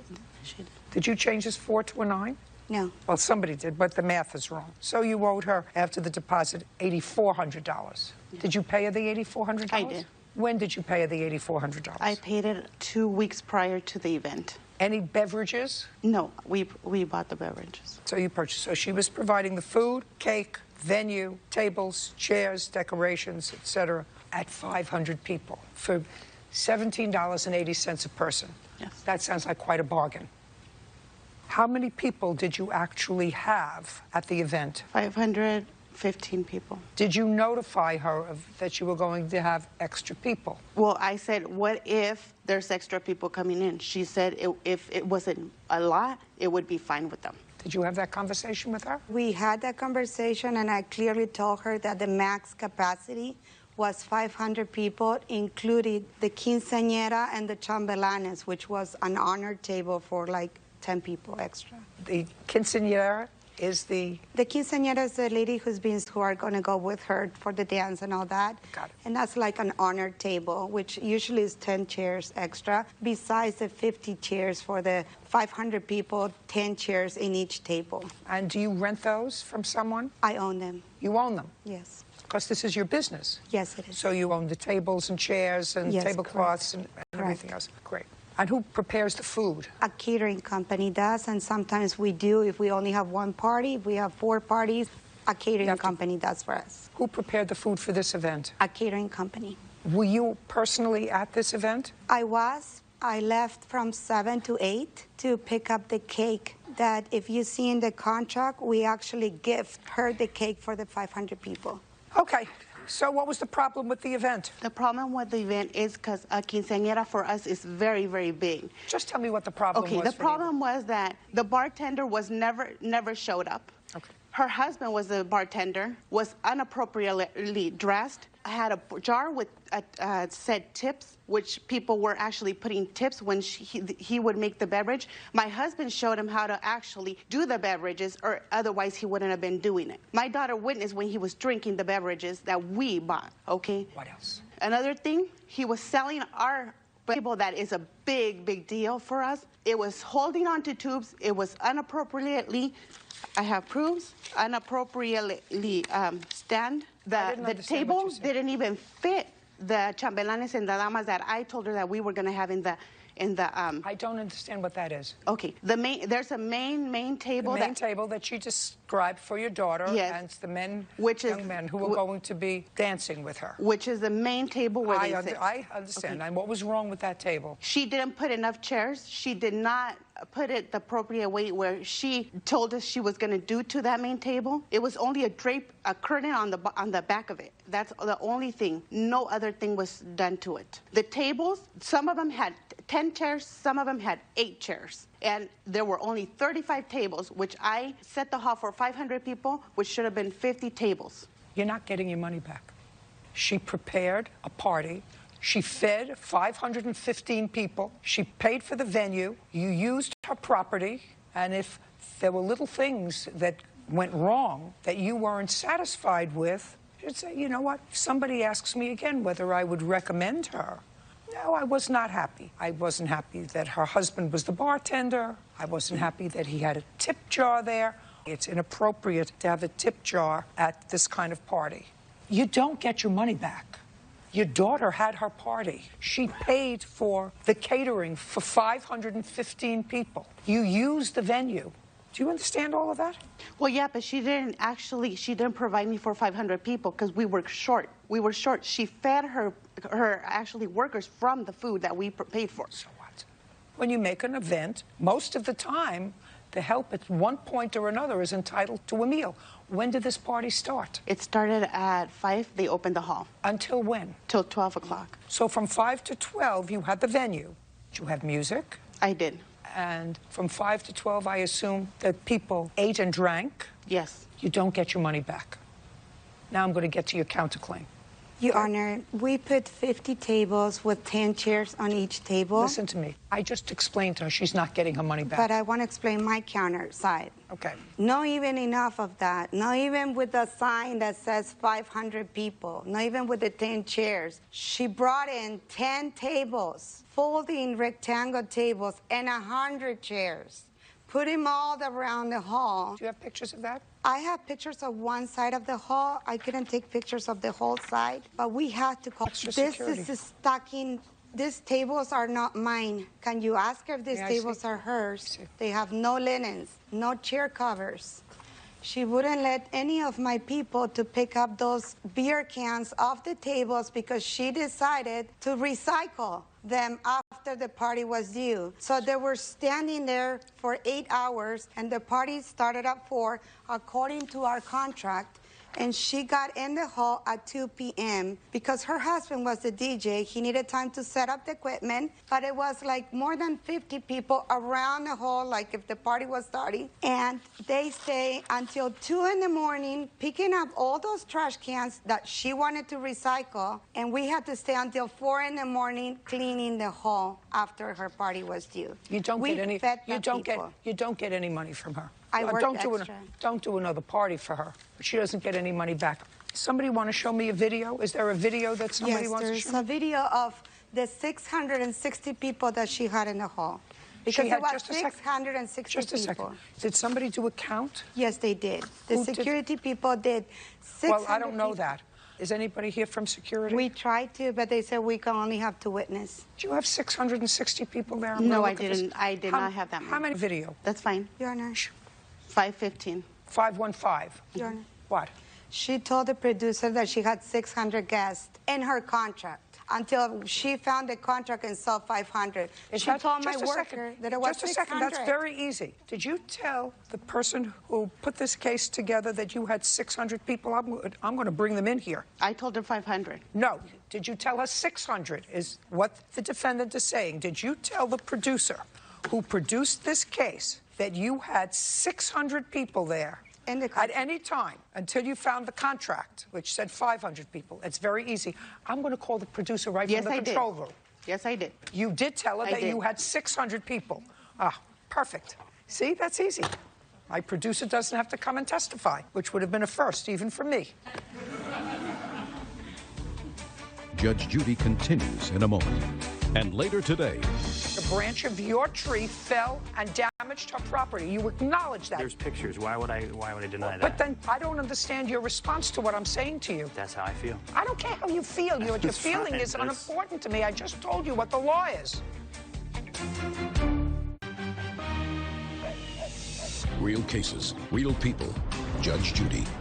Leticia Bermejo breached their contract regarding a party for their daughter.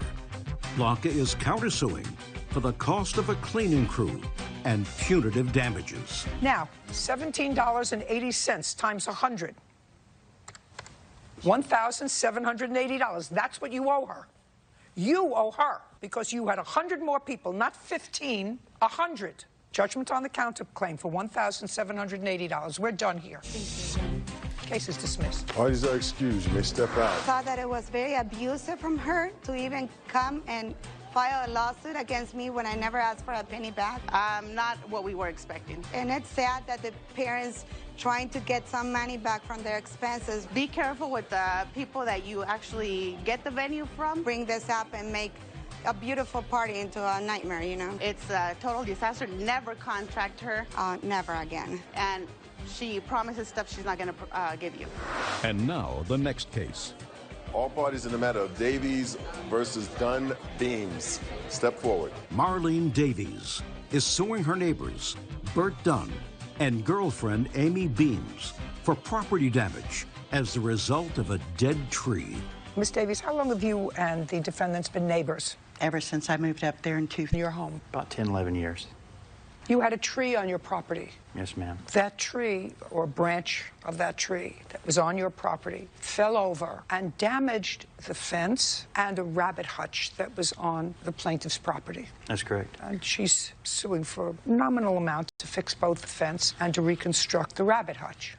If I'm reading your answer right, you acknowledge that the tree was leaning over on her property, and I don't think you even deny the fact that some of that tree, if not all of it, was dead. What kind of tree was it? It was a scrub oak.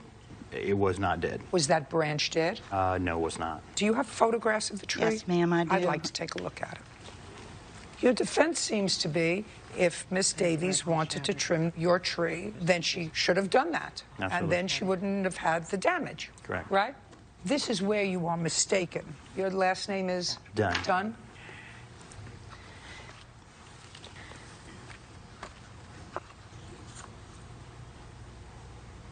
Is this the tree that you're talking about? No, ma'am. In the background. Oh, I got it. The one that's covered with vines.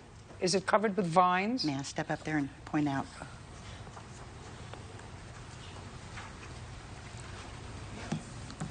Circle. Okay.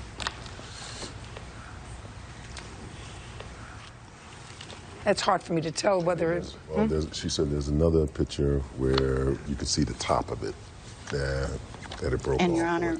Oh, this one. Right. So it was a big branch that fell off. Okay, I got it. I got it. Big trunk of the tree. So this is where your thinking, sir, is wrong. Judge Judy continues in a moment. You're being annoying. Because I don't understand why somebody would want to interrupt when it appears as if your side is winning. Sorry, Your Honor. Weren't you listening to what I said to him? Yes, ma'am. Real cases, real people. Judge Judy.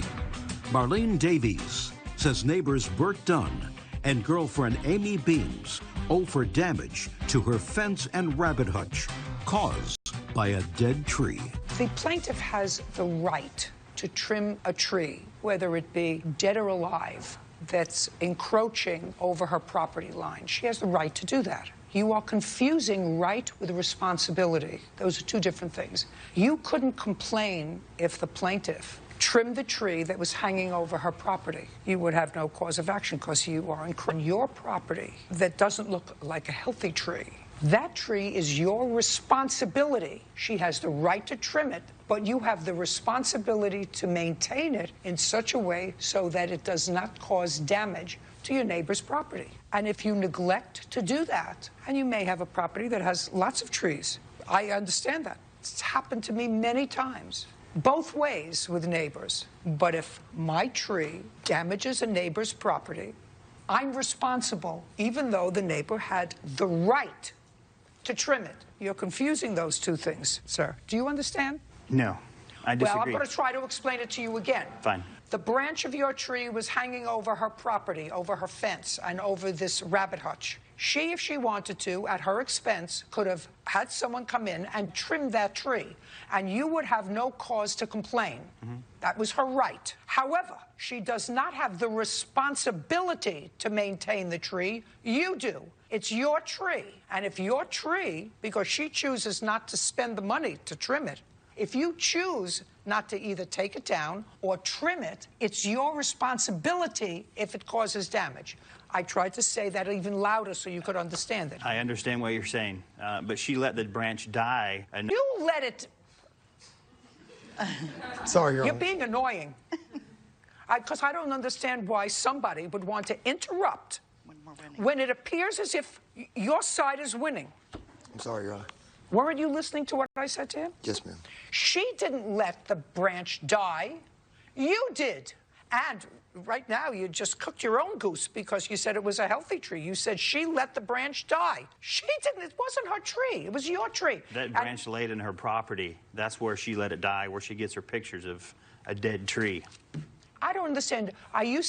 I mean, I read your answer. Your answer clearly says that a branch of your tree fell and damaged her property. You acknowledge that in your answer. Yeah, I mean, there's pictures. Why would I deny that? But then I don't understand your response to what I'm saying to you.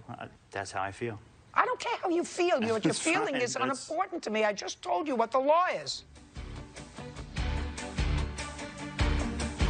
Judge Judy continues in a moment.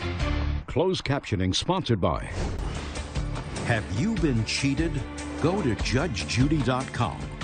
Like us on Facebook and follow us on Twitter. She has the right to trim the tree. It's not her responsibility. It's your responsibility if you've got a tree with dead limbs of other people's property. That's your responsibility. There's a difference between a right and a responsibility. I have lots of trees on my property. It's a very dense area in the wooded area back. She has an open yard with a fence, very easily for her to see, and could have brought it to my attention.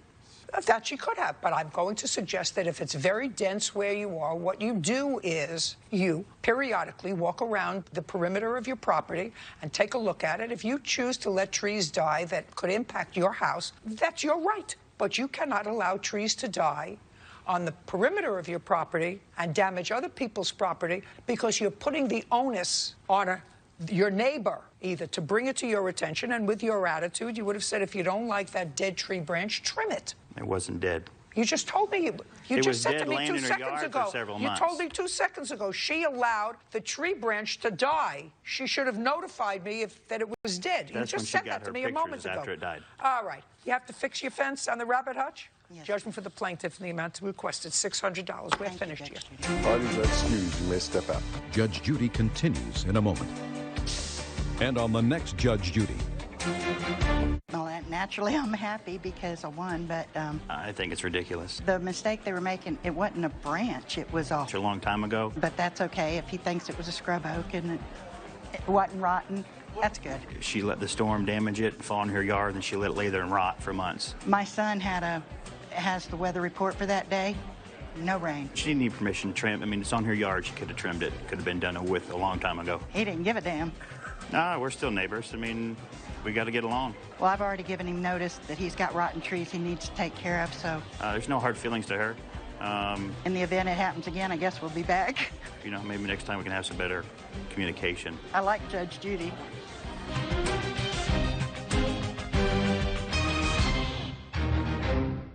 I didn't do it, and this is the reason I'm suing my mother. A son denies crimes against his family. Stole the TV out of my mom's room, hit my sister 3 times in the face. I was arrested, ripped out of my bed in my underwear. These reports indicate that you were totally uncooperative. How would you react? Did he bring it on himself? How many times had you been arrested before?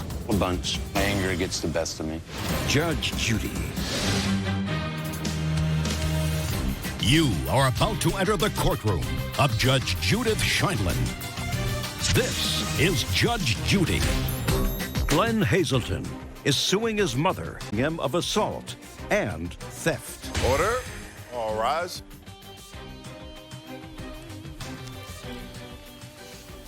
Now it's case number 375 on the calendar in the matter of Hazelton versus Hazelton. Thank you. You're welcome, Judge. Parties have been sworn in. You may be seated. Ma'am, have a seat, please. Mr. Hazelton, the defendant is your mother, and it is your claim that she had you falsely arrested a little over a year ago for both stealing her property and for assaulting your sister, who tried to intervene and prevent you from taking her television. That's what the case is about. You spent, according to you, 6 days in jail. You finally bailed yourself out, and you want to be compensated for that. That's That what is the case correct, is Your about. Honor. Prior to being arrested last year, when you were arrested on your mother's complaint, how many times had you been arrested before? A bunch. How many? More than a dozen? I could say yes. And were those, at least some of those arrests, drug-related? No. Were they alcohol-related? No.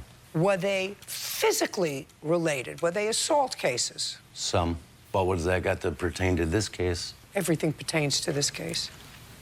Was some of them involving theft? No. Was some of them involving trespass? No. So they were all involving assault. More than a dozen cases. What I'm gathering now is information. None involved drugs, none involved alcohol, none involved theft, none involved trespass, all involved assault. Is that a yes or a no? That's a no. What else did they involve other than assault? I'm just talking about this case, Your Honor. I'm talking about who the I'm party... going to talk about this case at hand. If you don't want to discuss this case, then we can just dismiss it. Great. Then I'm dismissing it. Thank you very much. All right, We're thank done. you. You have a good day. Parties are excused. Judge Judy continues in a moment.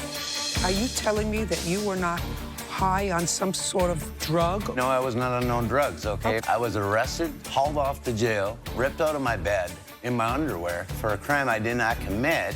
How would you react? And later today. What an outrageous bill. It is, isn't it? It is, yeah. I was so shocked. $9,000. And your insurance paid almost $6,000. Yes. For going down the toilet as a country. Real cases, real people. Judge Judy. In a case recalled from earlier today, Glenn Hazelton says his mother, Nancy Hazelton, falsely accused him of assaulting his sister and stealing her. Hazelton versus Hazelton. Parties are reminded you're still under oath. You're welcome, Judge. Mr. Hazelton, Officer Byrd tells me that you have had second thoughts about answering the court's questions, and you're asking me to reconsider the dismissal of this case. Is that correct? That is correct, Your Honor. Okay. So then let's get back to where I was questioning you before.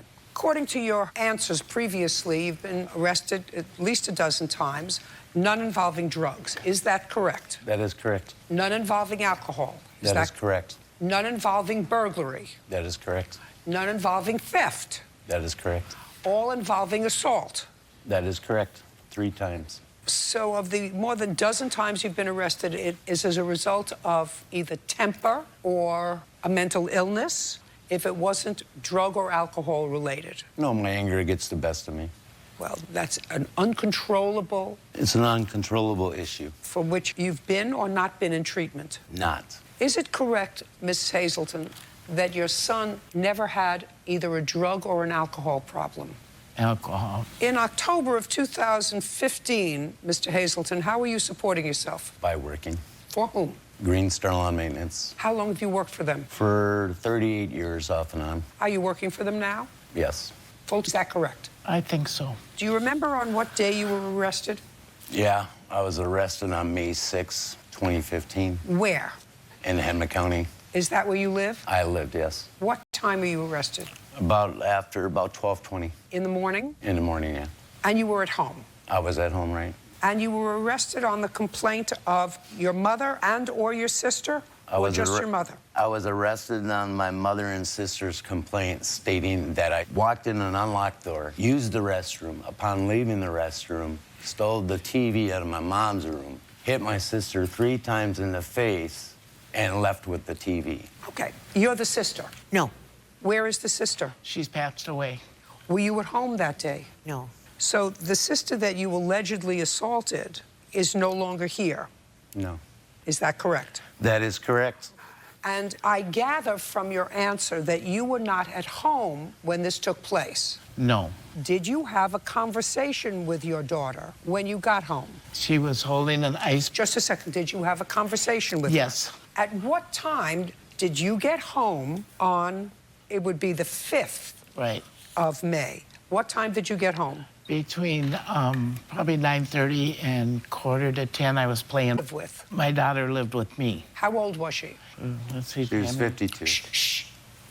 Yeah, she was 50. She was 50 then? Yeah. So when you came home, it was 9:30, 9:45, and tell me first what you saw. I saw her holding an ice pack on her face, and I asked her what happened. And she said, Glenn came here to use the bathroom, so she let him in. And in the process of using the restroom, he came out with my 32-inch TV, and she went to stop him, and he hit her in the face.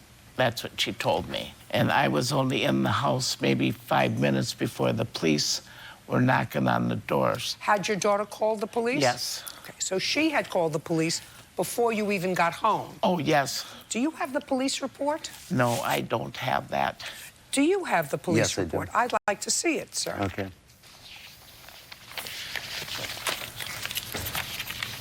Just the police report. It's right there.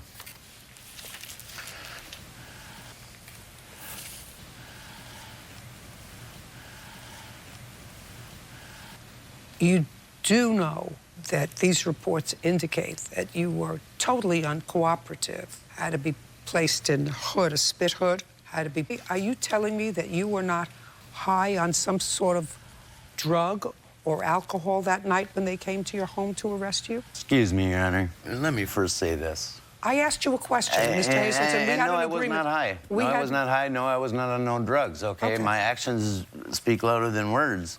I was arrested, hauled off to jail, ripped out of my bed in my underwear, and you're telling me for a crime I did not commit, how would you react? And the charges were dismissed, not by the judge, by the public defender, the state's attorney, because I didn't steal the TV that my mom said. And my mother sat there and said she's seen me in a while. She hasn't seen me in 7 years. And it's just, it came out of her in the police report, she states that.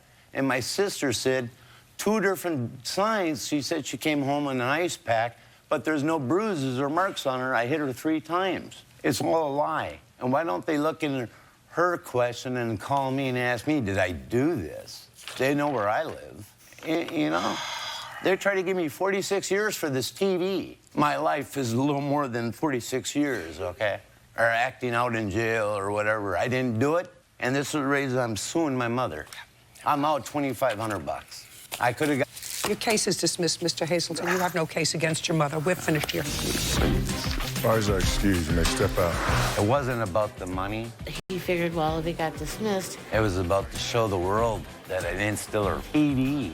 he's going to go after my mom for the jail money. Hope it gives them peace of mind. I hope he gets help. And now, the next case. All parties in the matter of Adelby versus Grassi, step forward. Lamea Adelby is suing her former neighbor, Patricia Grassi, for medical bills and lost wages after Patricia's cat bit her. Miss Adelby, this incident happened over a year ago. Yes. The incident that you're complaining about. The incident that you're complaining about allegedly happened in the state of Connecticut, where you and the defendant were neighbors of sorts. Yes. And it is your claim that her cat, in October of last year, bit you. You had certain medical bills that you incurred as a result of that. You want her to be responsible. Before I get into that, I'd like to know when you relocated to California.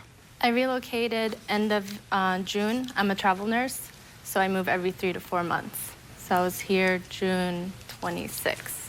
I don't know what you mean you're a traveler. I'm a traveler to different hospitals every 3 to 4 months, depending on the needs of the hospitals.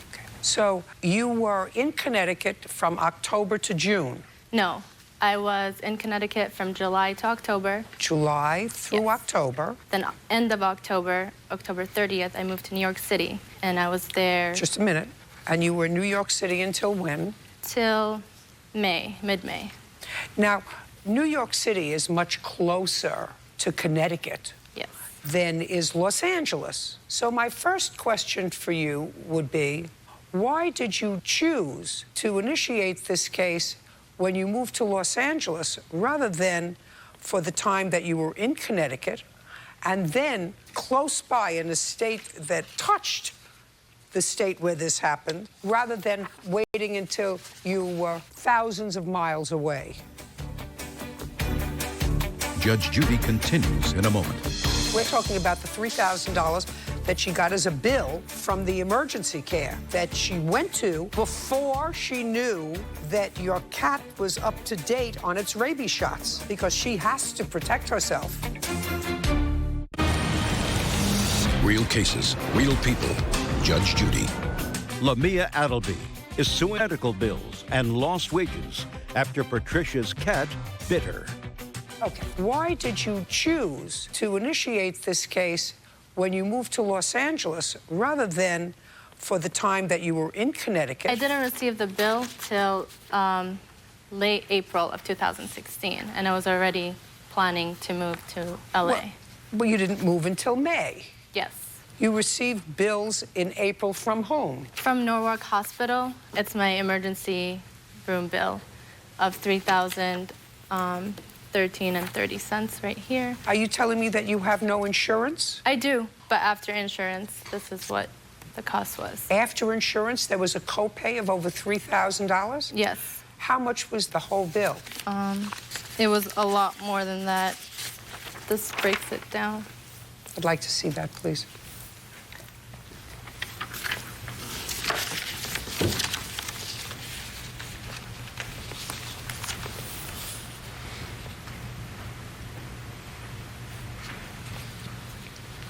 Wow.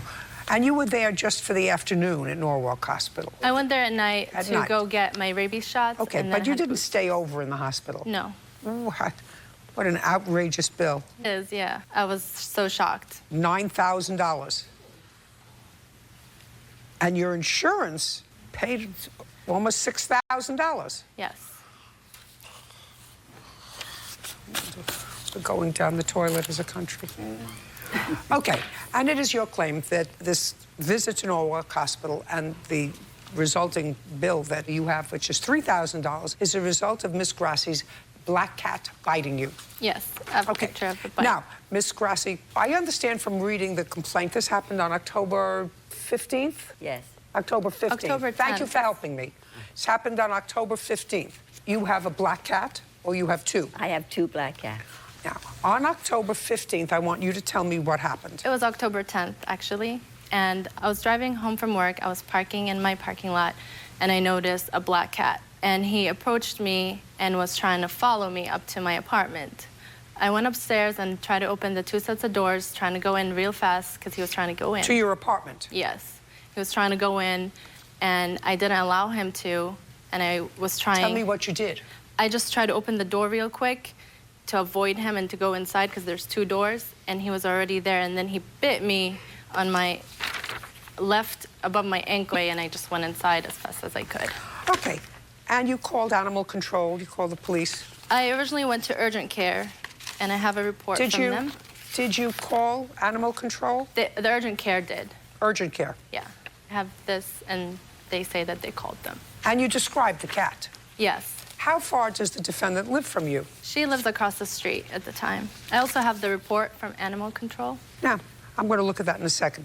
At some point, you were advised by a neighbor of yours that animal control was setting a trap for a black cat, right? Yes, for a cat, yes. Well, you say you were advised that animal control was setting a trap for a black cat. Yes, a black cat, the cat that...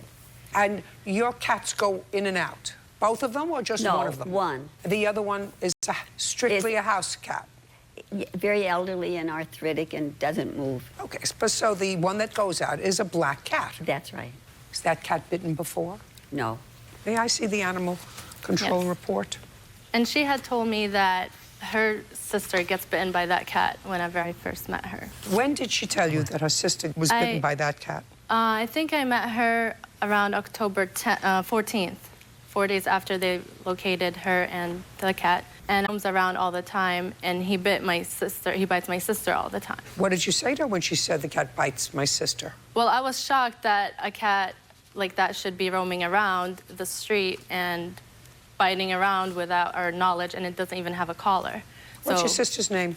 Noreen. Noreen live with you? Yes, she does. Just a second. Okay. That's my question. Does Noreen live with you? Yes. Does she work? Yes.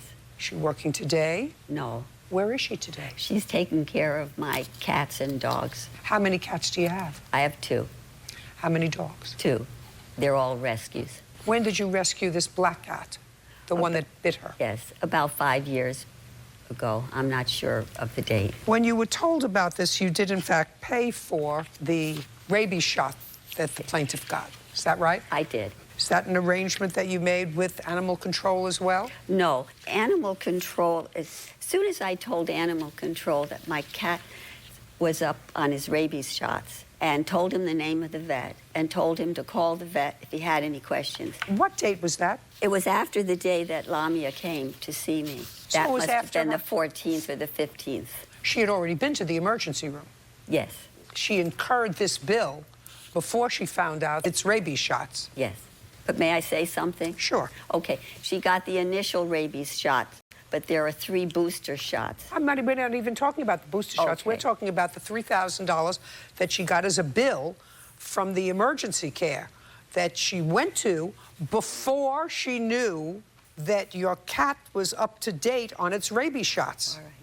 Do you understand? I do. That's a bill that, but for the fact that you let your cat out, she would not have incurred because she has to protect herself I by understand. following this procedure. I understand. Judge Judy continues in a moment. Justice Go to judgejudy.com, like us on Facebook, and follow us on Twitter. You still have that cat? Yes, I do. And the cat, the cat didn't bite my sister. He will take a nip, but he doesn't, blood is not drawn. All right. And never has bitten anybody else. He is a very friendly cat, and he's around people a great deal. He shouldn't be outside. But no one has ever complained about him. Do you he's still very let friendly. him out? Oh, yes. Because he did.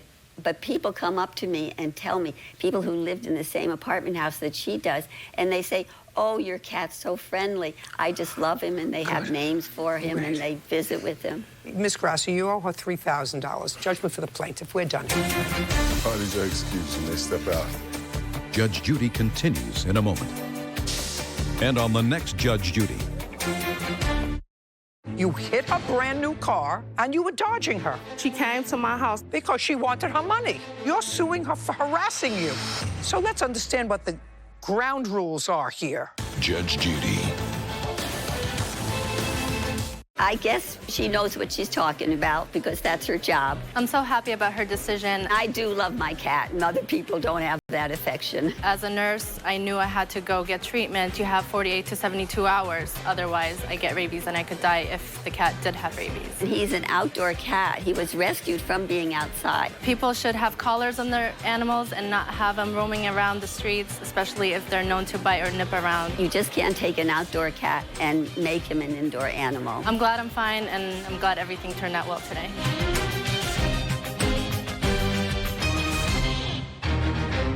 A mother's battle with her ex. You never paid. Far too involved with this, sir. You're far too involved.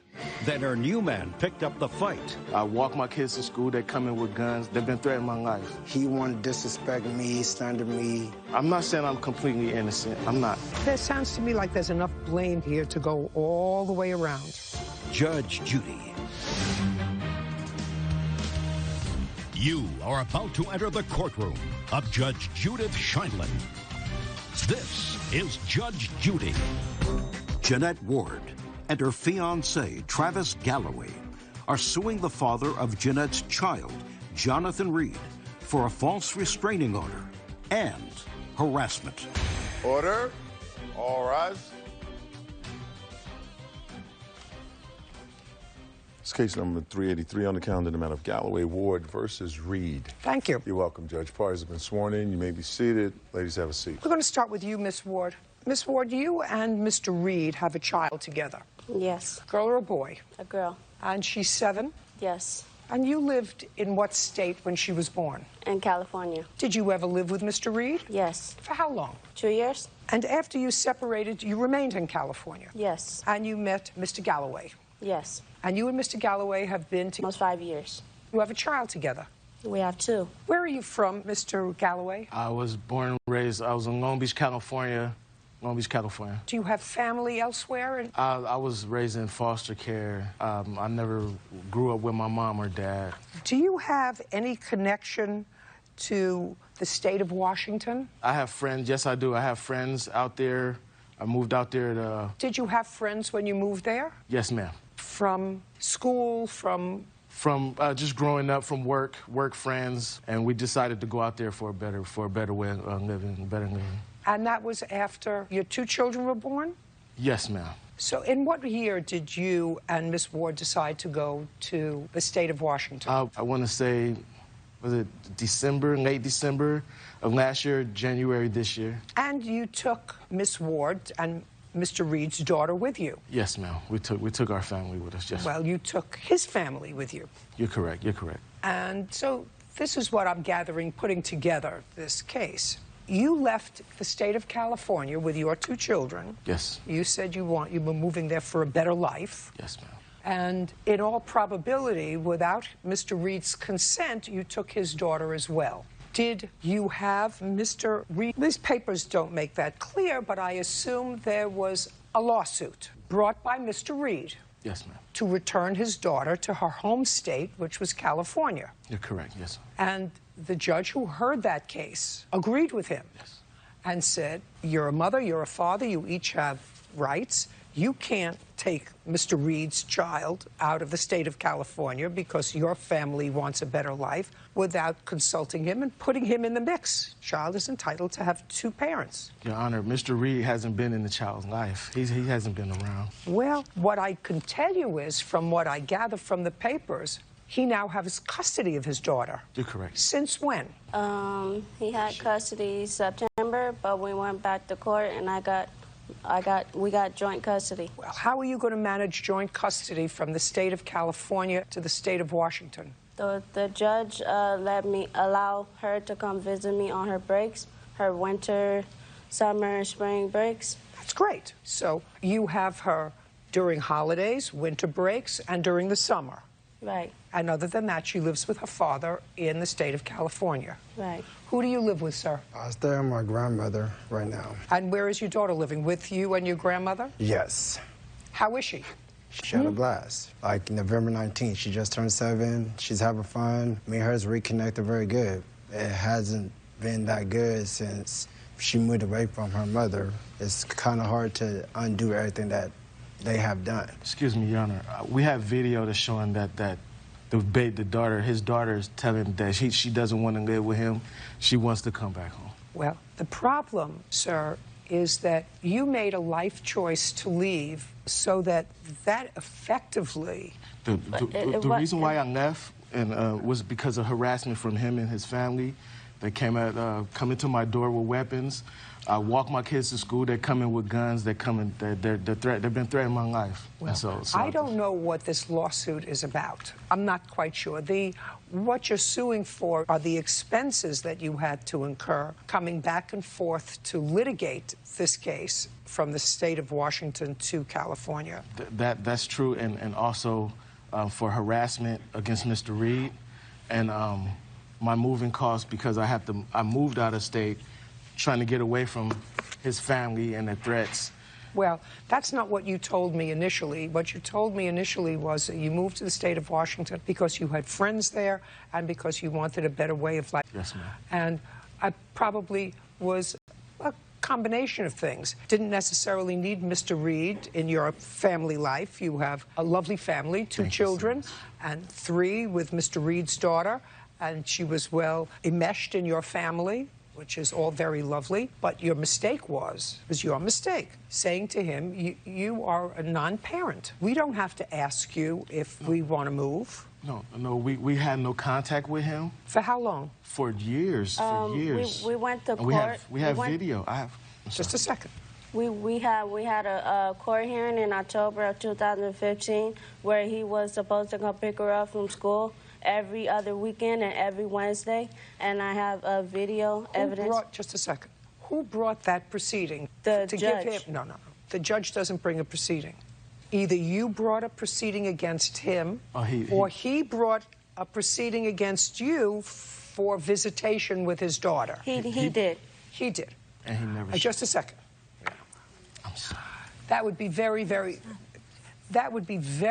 odd, Mr. Galloway. It sounds to me as if at least on 2 occasions that I know of, in 2015 and then again in 2016, Mr. Reed either used his own money to pursue 2 actions to see his daughter. 2. 1 for visitation. Is that the first time you went to court with him? No. Has he brought other actions? Yes. Also for visitation? Yes. Because, you see, Mr. Reed views this whole thing a little bit differently. Do you have a problem with Mr. Galloway, Mr. Reed? Yes and no.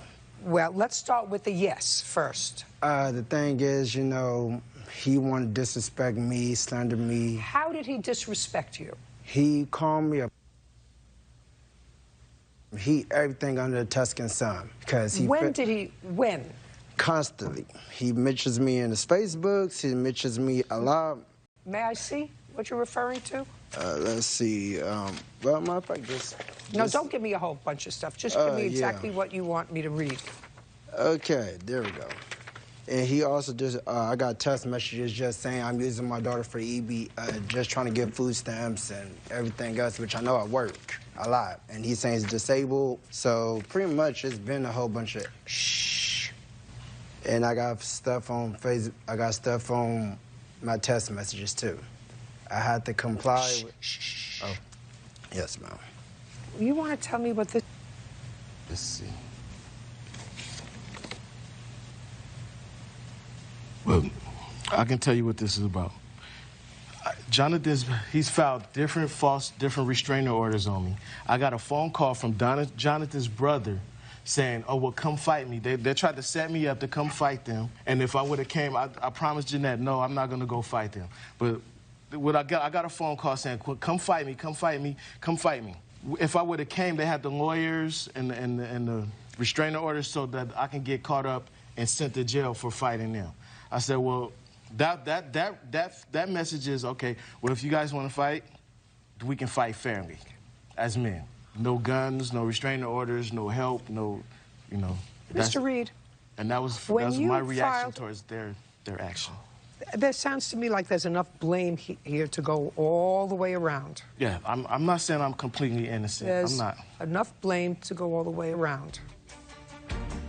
Judge Judy continues in a moment. When I say to you there's more than enough blame to go around here, you don't have a case against him. But the truth of the matter is, I don't think that you should be involved with their child. Judy, Jeanette Ward, and fiancé Travis Galloway say the father of Jeanette's child, Jonathan Reed, filed a false restraining order against Travis. There sounds to me like there's enough blame here to go all the way around. Yeah, I'm not saying I'm completely innocent. There's I'm not. Enough blame to go all the way around. When Miss Ward's daughter was living with you full-time, was Mr. Reed paying child support? No. The reason why... I'm sorry. These things usually have a pattern. Mr. Reed? Yes? You went for visitation, and I'm certain at some point that Miss Ward sought child support from you. Yes. Was there an order of child support? No. Why not? Because they was trying to find her to make child support. What? They was looking for her. We're talking about years ago, sir. You hadn't lived together in many years. Do you work? Yes. Who do you work for? I work for Walmart. How long have you worked for Walmart? 2 years. Before that, I was going to school and trying to finish up my education. How old are you? 27. So the answer is you never paid child support? No. He never bought diapers. Let me explain something to you, Mr. Galloway. When I say to you there's more than enough blame to go around here, you don't have a case against him. This is an unfortunate, get some things off your chest. But the truth of the matter is, I don't think that you should be involved with their child. You. Yes, ma'am. I don't think that he may have handled anything or everything appropriately. Your Honor. I'm not sure. I know you're going like this, sir. There's a lot of difference between going like this and what I'm reading here. Do you understand? Yes, ma'am. Okay, good.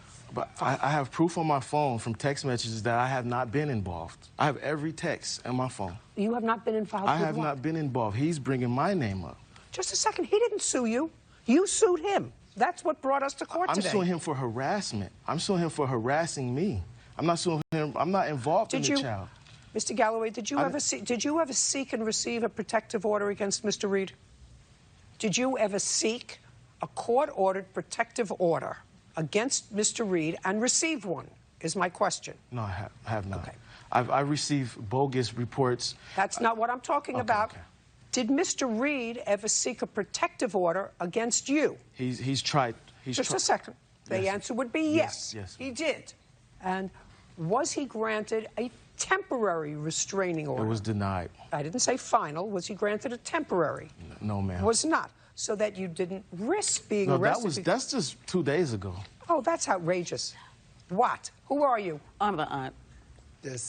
I'm a witness. We have a restraining order against her. Just a second. Right now, I don't have to hear from you. Okay. Because he's not losing this case so far. Okay. And I don't think he will. But you really have to realize, Miss Ward, that your 7-year-old daughter didn't ask to be involved in this unfortunate family circumstance. You made her. She was born. And I assume that when you made her, you planned on trying to make her childhood as happy as possible. I assume that that's what both of you wanted when you had this child. Yes. That be right? Right. Unfortunately, it didn't work out between the two of you. That doesn't mean that you can discard him. Now, you have a lovely new mate with whom you have 2 children. I assume you're working in the state of Washington? I have my own business. What kind of business? I'm a club promoter, and I'm a music producer. And you work in Washington? I work in different states. I travel back and forth from different states. Well, then the state of Washington could have been a possibility for you, as could have another place closer in California. Yeah, I was trying to, we moved out of, because we were walking one day while Jeanette was pregnant. She was pregnant. Some guys, the lady right here and the daughter, that we were in the wrong place. We moved out for our protection. Just a second. We moved out of Don't California. speak. And they pulled out a gun. They had a gun. I don't want you to speak. While she was pregnant. Just a second. Them. And they came to our Just door. a second. Just a second. I'm not getting into them. I'm talking about him. He sent them. He's texting me while this is happening. Judge Judy continues in a moment. You have a 7-year-old child. You can either make her childhood miserable or you can make her childhood happy. I guarantee you this. If you make her child miserable, she's going to get back at you tenfold. Exactly. With her behavior. And later today, Your car got towed. That's correct. You had to get it out. Correct. How much did that cost? About $200, $250 if I can check here, Your Honor. How much? It's about, Not about. real cases, real people. Judge Judy. Jeanette Ward and fiancé Travis Galloway say the father of Jeanette's child, Jonathan Reed, filed a false restraining order against Travis. Mr. Galloway, you don't have a case against him, but all I can tell you is you have a 7-year-old child. You can either make her childhood miserable or you can make her childhood happy. I guarantee you this. If you make her child miserable Exactly. with her behavior, I have video. she's going to... You're far too involved with this, sir. You're far too involved. Because he's hiding. He's hiding behind. He's hiding behind some things. This video showed. Did you notice? You notice how you're quiet? Is it because you understand? No, I'm just waiting to speak. I'm listening. When I moved, I thought I had full custody. He wasn't in her life. I wasn't asking for child support. And every time we moved to get away from him, they end up finding us, and my life and my family life was in danger. So we decided to move to Washington. Yeah. And when I want to tell you something. Unless this family court judge was totally out of his mind, he would never have returned the child to her father. Now, I don't know what the circumstances were, and I have absolutely no intention of spending 2.5 hours to figure out the whys. All I know is her father went to court twice that I know of, probably more, in order to get visitation with his daughter, which I have a feeling, based upon what I'm hearing over here, was probably made difficult for him. Probably made difficult for him. Otherwise, I don't understand why he would spend time and money to go to family court and seek visitation, seek an order. Excuse you, may step out. He's putting false accusations on me. He has false restraining orders against me. It was really good. Justice was served. Got people threatening me coming to my house. Not true at all. Not true. Him and his family members coming to my house with weapons and pulling up on me with guns and stuff. He wanted me out of my child's life. I moved out of the state. I moved to protect myself. We didn't do anything to harm her or jeopardize her any kind of way. It's time to lawyer up. Just hope that we can move on from this and get better. And now, the next case. All parties in the matter of Hall versus Rogers. Step forward. Jason Hall is suing mechanic Dwayne Rogers for a refund for uncompleted repairs and a parking ticket. Mr. Hall, you wanted to do a nice thing, fix up your car, an old car that you had to give it to your nephew. Correct. It needed a lot of work, and you brought it to the defendant's shop. No, he does it on the side at his home. He told you what it would take to repair it, and you gave him $1,000. Correct. When was that? September the 15th, excuse me. Of this year? Correct. Okay. Did he fix the car? No, ma'am, he did not. And then your car got towed? That's correct. From the street? Correct. You had to get it out? Correct. How much did that cost? About $200, $250 if I can check. About. Judge Judy continues in a moment. Closed captioning sponsored by. Have you been cheated? Go to judgejudy.com. Like us on Facebook and follow us on Twitter. And then your car got towed? That's correct. from the street. Correct. You had to get it out. Correct. How much did that cost? About $200, $250 if I can check here, Your Honor. How much? It's about... Not about.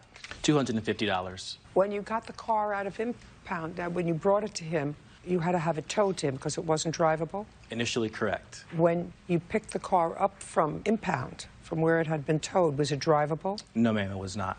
And when was it towed? It was towed on October the 21st, this year. So about 5 weeks later. Roughly, yes, ma'am. So in 5 weeks, you didn't fix the car? No, ma'am. So you have to give him his money back? Well, it just ain't that easy because when he gave me the money, I had to go buy parts. Show me the receipts for parts that you bought. I don't have no receipts. Judgment for the plaintiff in the amount of $1,250. We're done here. Thank you. Thank you. Parties are excused. You may step out. Judge Judy continues in a moment.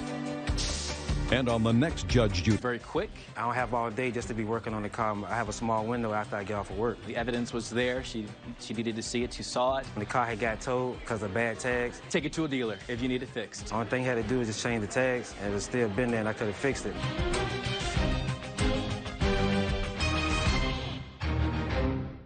This says cheap ski and zip lines. Well, they falsely advertise. Did these rental cabin owners string her along? When you got there were no zip lines.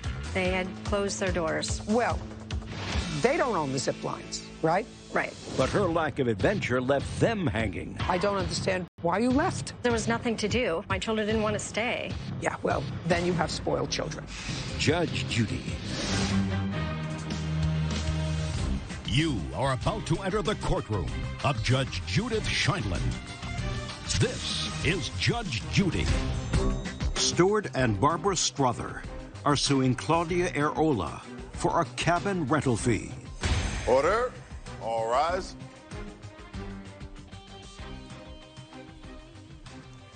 It's case number 367 on the calendar, the matter of Strother versus Areola. Thank you. You're welcome, Judge. Parties have been sworn in. You may be seated. Mr. and Mrs. Strother, you own a cabin. Yeah, California. How long have you owned it? We've owned that cabin for 4 years. Do you have any other real estate in that area? We do. 6 years ago, we bought a cabin that was just our family's little ski cabin, and we rented it out when we weren't using it. And since then, we've invested, and now we have 5 cabins in Wrightwood. Just curiosity. How much does one pay for a cabin? On the low end, when we bought this specific cabin, it was $95,000. The one that the defendant rented? Yes, Your Honor. And you bought that 4 years ago? Yes, Your Honor. And you've always rented it? That's right. And you rented the Struthers cabin for what dates? It was for August. What dates in August? It was August, was it 15th? Is that right? Is it August 15th? No, Your August Honor. 15th? What date? August 6th. 7th, 8th, and 9th. Yeah, I have it here. Is that 4 nights? Yes, Your Honor. 4 nights? 4 nights. And who were you going with? My 2 older daughters and my 15-year-old twins. How much was the cabin? Well, the total was $1,200, but that was with the deposit, so. Without the deposit? I think it was $1,042. Is that correct? No, Your Honor. The cabin was $860, and the security deposit was $200. And did the defendant send that to you? $860 and the $200 security deposit? Yes, Your Honor. And you and your 4 children went to the cabin and arrived there on the $860 for the 4 nights, plus the security deposit. I paid more than that. I have, it was $1,014 plus $200 for a security deposit, which I have here. I'd like to see that.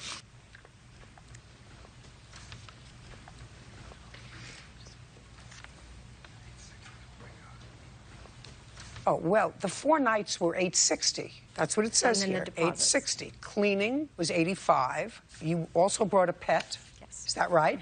So there was a pet fee of $30. Trip cancellation protection you purchased. Damage protection you purchased. And service fee, okay, for the cabin itself was $860. Yes, my total cost. And you went there with your 4 children and a pet. Yes. And you stayed there on the 6th. We stayed there on the 6th. Did you stay there on the 7th? We did. Did you stay there on the 8th? No, we left on the 8th early. You left on the 8th? Okay, so you didn't stay either the 8th or the 9th? No. And then you, sometime thereafter, complained to whatever banking institution it was that was handling these transactions, and you were issued a refund. Yes. Which they took out of your bank. Yes, Your Honor. Which is why we're here today. That's right. Because you believe that you are entitled to, you say 800. How much was taken out of your bank? Is that what was taken out of your bank? That exact amount plus some small fees. $842.60. Okay, now you're going to tell me why you don't owe him that money. Well, they falsely advertised. So when we rented the cabin, they advertised it as zip lining. May I see it, please? Yes. So my family and I... Just a second. So sometimes in the wintertime there's skiing. Yes, ma'am. Right? Skiing's very good. And you were going in what month? August. So you weren't going skiing? No. Well, this says cheap ski and zip lines, okay? Yes. I read your answer, and your answer says that when you got there were no zip lines. They had closed their doors. Well, they don't own the zip lines, right? But they don't just pay attention. They don't own the zip lines. Right. There was no skiing either, right? No, which we knew that. You could have found out that there were no zip lines too. All you had to do was make a phone call. Well, the zip line was there when we rented it. If it closed its doors, so we rented it in June, or paid it in June, July 14th, which I have a picture, they closed their doors. And if we had been... Brightwood's a small town. If they had notified us, I think it's their responsibility as a cabin to notify you. It's your responsibility. If you like hiking, if you like fishing, if you like zip lining, it's your responsibility. They rented you the cabin. At the time that they rented you the cabin, based on this, if I assume that this is advertising, this was perfectly accurate. At the time you rented it, it was perfectly accurate. Yes. I also sent Barbara an email letting her know that my whole family was coming out, my daughter from New York, my other daughter from Northern California, specifically for zip lining, and that's why we were renting the cabin. You know, the world is all about your responsibility. Your children were coming out. You get on the phone and say, by the way, not to them, to the zipline company, which was operational when you rented the cabin. If you have any doubt whatsoever that it's in operation, then you get on the phone, you say, is it in operation? But you can't just stop payment on leave.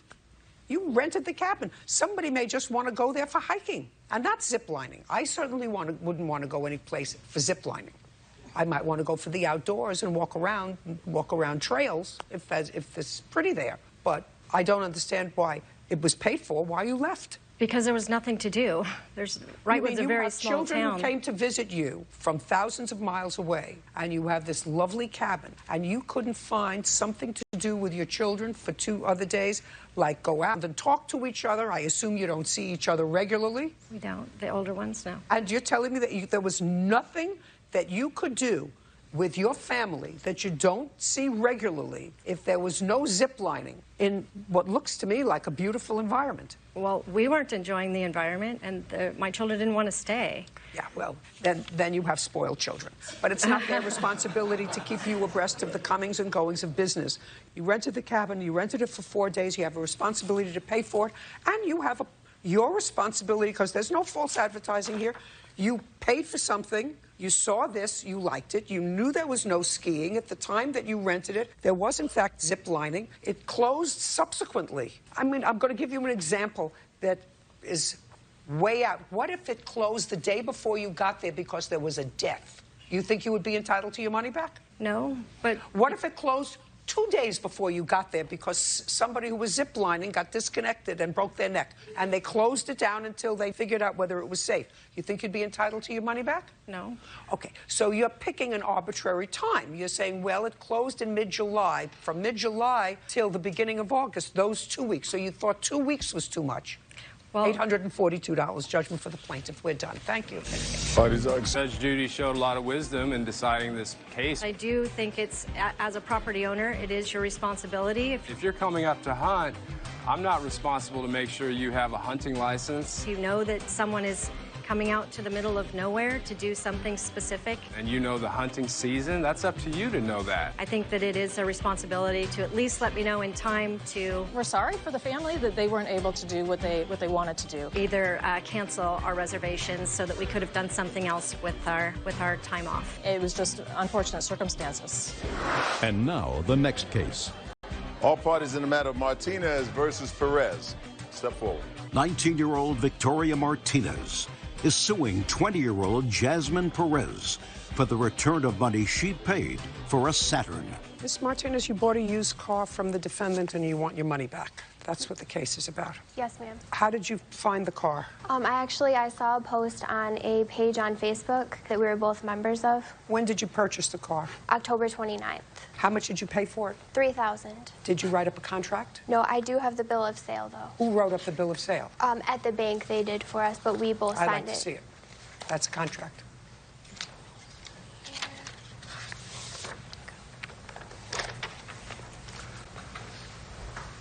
So the car's 10 years old? Yes. Great. So you went and took a look at it, and you bought it the next day? Yes. And you took it home on the 29th? Yes. Yeah, but I got and then what keys. did you do with the car? I took the car home. My neighbor came with me to look at the car.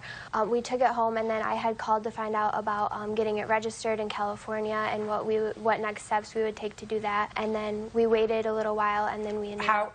What do you mean you waited a little while? What's a little while? We waited about, I would say, 2 weeks to take it in, to get it checked over. Okay, because so the car was in your possession for 2 weeks? Yes, before we went and Just got a it checked second. again. Yes. And then you took it to a... To the mechanic? Yes.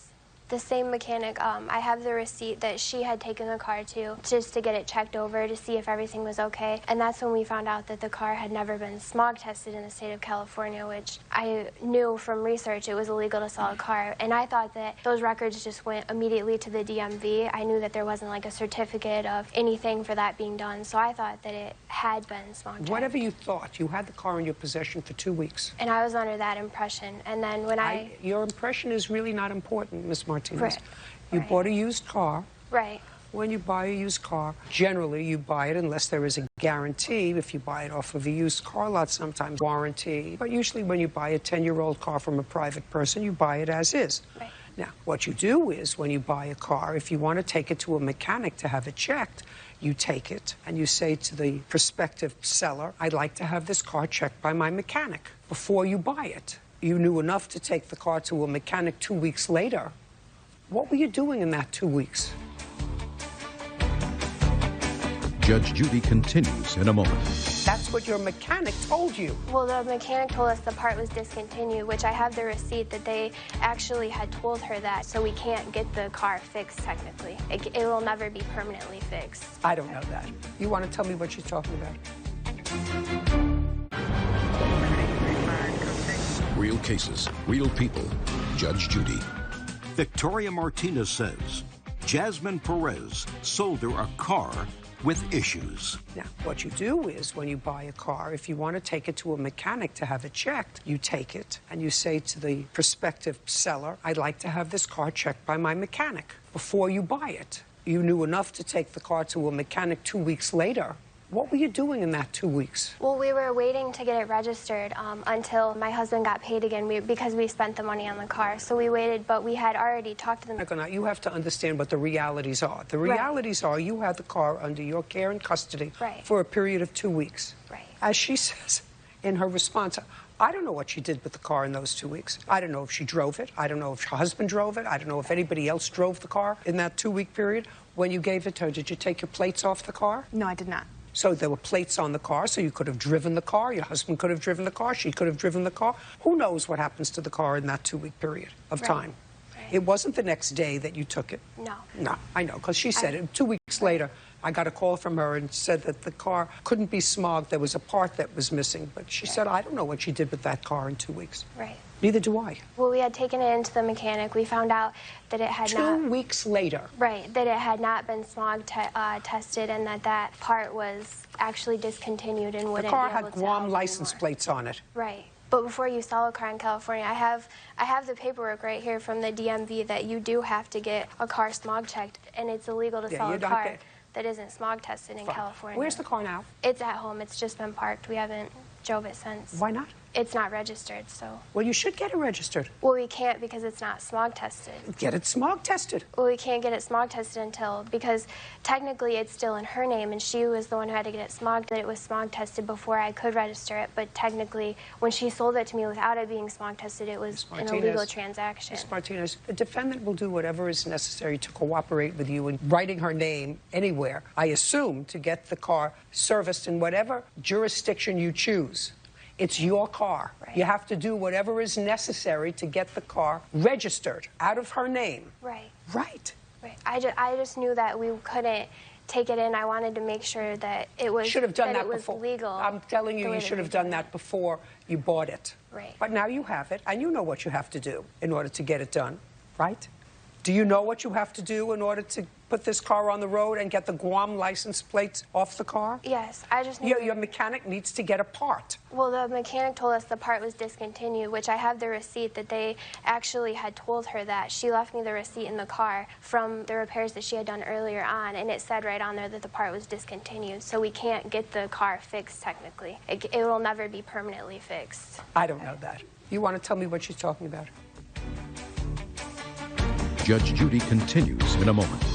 There is no requirement that she has to tell you everything wrong with the car. But I would be smart enough. I would say I want to take it to the mechanic before I give you. Real cases, real people. Judge Judy. Victoria Martinez says Jasmine Perez sold her a car with issues. Do you know what you have to do in order to put this car on the road and get the Guam license plates off the car? Yes, I just knew. Your mechanic needs to get a part. Well, the mechanic told us the part was discontinued, which I have the receipt that they actually had told her that. She left me the receipt in the car from the repairs that she had done earlier on, and it said right on there that the part was discontinued, so we can't get the car fixed technically. It will never be permanently fixed. I don't know that. You want to tell me what she's talking about? When I brought the car back from Guam, I knew it had to be registered because I planned on keeping it, and so I was going to get the check engine light fixed because they couldn't fix it over in Guam. And when I got to the place, to the mechanic that she also went to, they told me it was miswiring, and that's what it was. It's also on the receipt that she has. What was miswiring? I'm not entirely sure. Just something in the car somewhere was miswired, which was why the check engine light was on. And that's what is on the receipt. That's what they told me. The check engine light was off, and then I think like 3 hours later it came back on. I called the guy at the mechanic store. He said that we probably just didn't clear it out all the way, so to take it back. I never got around to doing that. I was driving my husband's car, and I just never did it. And then I sold the car to her. I told her beforehand the check engine light was on. Well, I also said I would go get it checked for her that week, but she came over, I think it was like on a Saturday or something, so I couldn't go. I said I would do it that week. I have proof of those messages. Can I see the Yes, you may. messages? Did she offer to go to get the check message light fixed with you? She told me that all I had to do was take it in and get it No. checked, and then Did it she would be offer fine. to go with you the following week? No, she didn't offer to go with me. She had mentioned that if I she have the said messages here. that there was something wrong, that she could get it checked. The only but- thing wrong with it is the check engine light is on. Right. I was told it was because it was miswired. I can get it checked again for you to be sure. But on the Just a second. Okay. So she told you that the check engine light was on, and she said, I can go next week. But she didn't advise me. I have the receipt from the mechanic that was in the car when she sold it to me, and she did not advise me that it says right on here that they told her that the evap value line was messed up and that that's a non-replaceable part. So? She just never informed me of that, and that's There is no requirement when you are selling a car to a private person, Miss Martinez, that she has to tell you everything wrong with the car. Right. But I would be smart enough if the check engine light was on in the car, and she told me that before I bought it. Right. I would say I want to take it to the mechanic before. Because me and my husband both have jobs working full-time at different places, and when we moved out here, and we only had the one vehicle, and I was actually just beginning to start my new job, so I needed a vehicle to get to work also. Just a second. So the rush was on your part. Right. I just had asked her. The rush was on your part. Right. Judge Judy continues in a moment. Closed captioning sponsored by. Are you the victim of a scam? Go to judgejudy.com. Like us on Facebook and follow us on Twitter. But 2 weeks then, based upon what you just told me, you drove this car. No. We didn't drive Miss Martinez, you just told me that the reason that despite the fact that she told you that the check engine light is on the car and I can get a check next week for you, you insisted on buying the car that day. And you just told me that you had to buy it that day because you and your husband came here, you both had jobs, you only had one car. Right. Now you have 2 cars because you bought her car, which means either you or your husband drove this car for 2 weeks before you took it to the mechanic. No, I was saying I had just got offered that new job. I hadn't started my job yet. I had just got offered it. You bought it. You don't have a case. It was just, I know that it's illegal to sell a car You don't in have a California. case. And she had told me it was smog checked. You don't have a case. Okay. We're done. Thank you. Excuse me, you may step out. Judge Judy continues in a moment. And on the next Judge Judy. I mean, I knew it was a legal car and that it had been registered and everything, so I knew that there was nothing to worry about with that. I told her I'd check it. She didn't want it, so she can check it herself. It was just the California laws that were different. I never once told her it was smogged because it was from Guam, so they don't require you to get smogged in Guam. I was told that it was legally done and that it was smog checked, so. So I don't know where she got that from. I never told her that one time.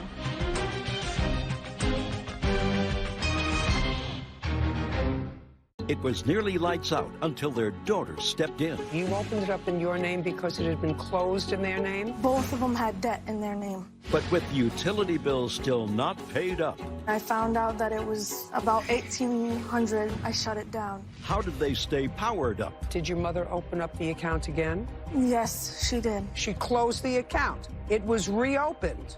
How? Judge Judy. You are about to enter the courtroom of Judge Judith Scheindlin. This is Amber Evans is suing her parents, Jacqueline Whitmore and Alan Evans, for unpaid utility bills and for ruining her credit. Order. All rise.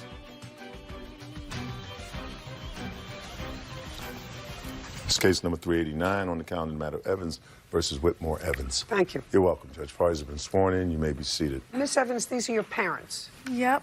And it is your claim that without your authorization, because their utilities some time ago were being cut off, they opened a utility account using your name and your social security number. You believed after some years that that had been resolved, that they took care of it, that your mother took care of the bill. You subsequently found out when you went and tried to purchase something using your own credit that that was not the case, that the bills had never been paid. So you want not only the bills paid, but you want to be compensated for your ruined credit. How old are you now? I am 22. And how many years ago was this account opened? 2014. And at that time, you were 20. What were you doing? I don't know. Were you working? Yes. Were you going to school? I was on disability. Were you on your own disability or through your father's? My own. Are you still receiving disability? Yes. How long had you been on disability? Did you graduate from high school? Yes, I did. Were you living in your parents' house? Not when you were this 20? occurred, no. Not when they opened the utilities in your name? I opened it up, and then I shut it down. You opened it up when you were 20? Yeah, and I told them... When you were living in their house? Yep, and I found out that it was about $1,800, and I said, no more. I shut it down. So they didn't pay the bill. You opened it up in your name because it had been closed in their name? Both of them had debt in their name. But they opened it in your name and then didn't pay the bill? Yep. And that's when you shut it down? Yep. Did your mother open up the account again? Yes, she did. When? In July of 2015. Did you close it down again? When I found out, yes. When did you find out that she had opened it? My dad had written a letter when he was in prison telling me that it was still on.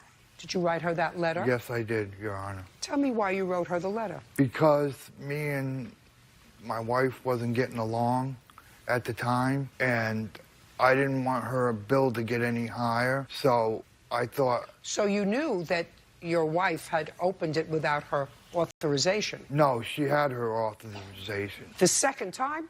It was never opened the second time. It was never closed. It was never shut down. Your Honor, yes. Closed once? Yes. I'd like to see it. This is... that. No, that's not what she said. Which one? Then that's all I have. Your Honor, we went to the police station and filed, but we couldn't get a copy of that report. Oh. Okay, tell me who you are. I'm the mother of her boyfriend. She lives with me. At the time that you wrote her that letter? Yes, I was in jail. I know that's coming up later. Okay. At the time that you wrote her that letter, was your daughter living in her mother's house? No. And you were using her utilities accounts. Notice your husband says that your daughter was not living in the house. No, I was not. In the very beginning, my daughter moved into my home. And I'm not talking about the beginning. I'm talking about when your husband wrote to his I did daughter. not put it in her name. She voluntarily did it herself. She went and got energy assistance to prove that she's the one. Subsequently, she closed the account. Right. She closed the account. It was reopened. How? I was talking to her, and she felt bad for me, and she says, Mom, I don't want you to not have electricity. I'll let you do it. Situation straightened out. Okay, very good. You owe her $1,235. Now, we're going to get to the other part of this counterclaim that we have. So far, $1,230. I'm speaking. Your last name is? Evans. Mr. Evans, how long were you incarcerated? 18 months. Your counterclaim says that during the time you were incarcerated, you were also receiving disability. Yes. How long have you been receiving disability? Since 2007. What were you incarcerated for? Violation of probation. What was the crime? Violation of a protective order. Which protective order? Me and her protective order. Now, you were incarcerated for 6 months, which means that the state, which incarcerated you, was paying for your room, board, medical, etc. The state wasn't. It was Social Security. No, listen to me. Social Security was not paying to clothe you, to house you, to feed you while you were in jail. But she was collecting my checks. Are you following me? No, I'm following you. No, they weren't paying for me to be... They were paying for you. When you go to jail, unless you were in a jail where you paid, did you pay for your own jail? No. Did you pay for your own jail? No. Then Bird paid to keep food 3 times a day, to take care of your medical care, to take care of your clothes. The state paid for you. Yes. So why didn't you notify Social Security Disability that your check should stop? She was my payee. Listen to me. That's not my question to you. My question is, Social Security Disability is designed to take care of you because you can't work. Yeah. Did you work when you were in prison? No. What did you do? Did you have a prison job? I couldn't get a prison job. Why? Because there was a long list of people. Did you try? Yes, I was on that list. You were on the list. What did you want to do? I wanted to do the washing of the floors, sweeping, and stuff like that. Well, why can't you do that when you're out? Huh? Why can't you do that when you're out? Because... If you could do it in prison, why can't you do it when you're out to make money instead of collecting disability? Yes, I understand what You understand what I'm saying? Yeah. I know you understand what I'm saying. If you think that I'm going to give you back Social Security disability checks, even if she was your payee, while you were in prison that I was paying for, you got another thing coming. I just wish Social Security is going to have a new administrator. Pay careful attention. When somebody is incarcerated, their disability payments, welfare payments should stop. When somebody is incarcerated, foster care payments should stop. We don't have to pay twice or 3 times. Once is bad enough. We understand each other, Congress.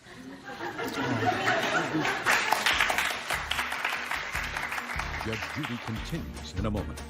I had received a small inheritance, and she asked me if she could borrow $500. For what? She didn't give an explanation. No, I would have said to her as her mother, what do you need $500 for? And later today... Did you help him move his things in? I did not. Who helped you move your things in? A co-worker of mine. She was actually, it was a female who actually moved my things in with me. Like, yeah. Do you is this the understand? truth? Your lawsuit's going nowhere. Real cases, real people. Judge Judy. Amber Evans says her parents, Jacqueline Whitmore and Alan Evans, owe for utility bills and ruined credit.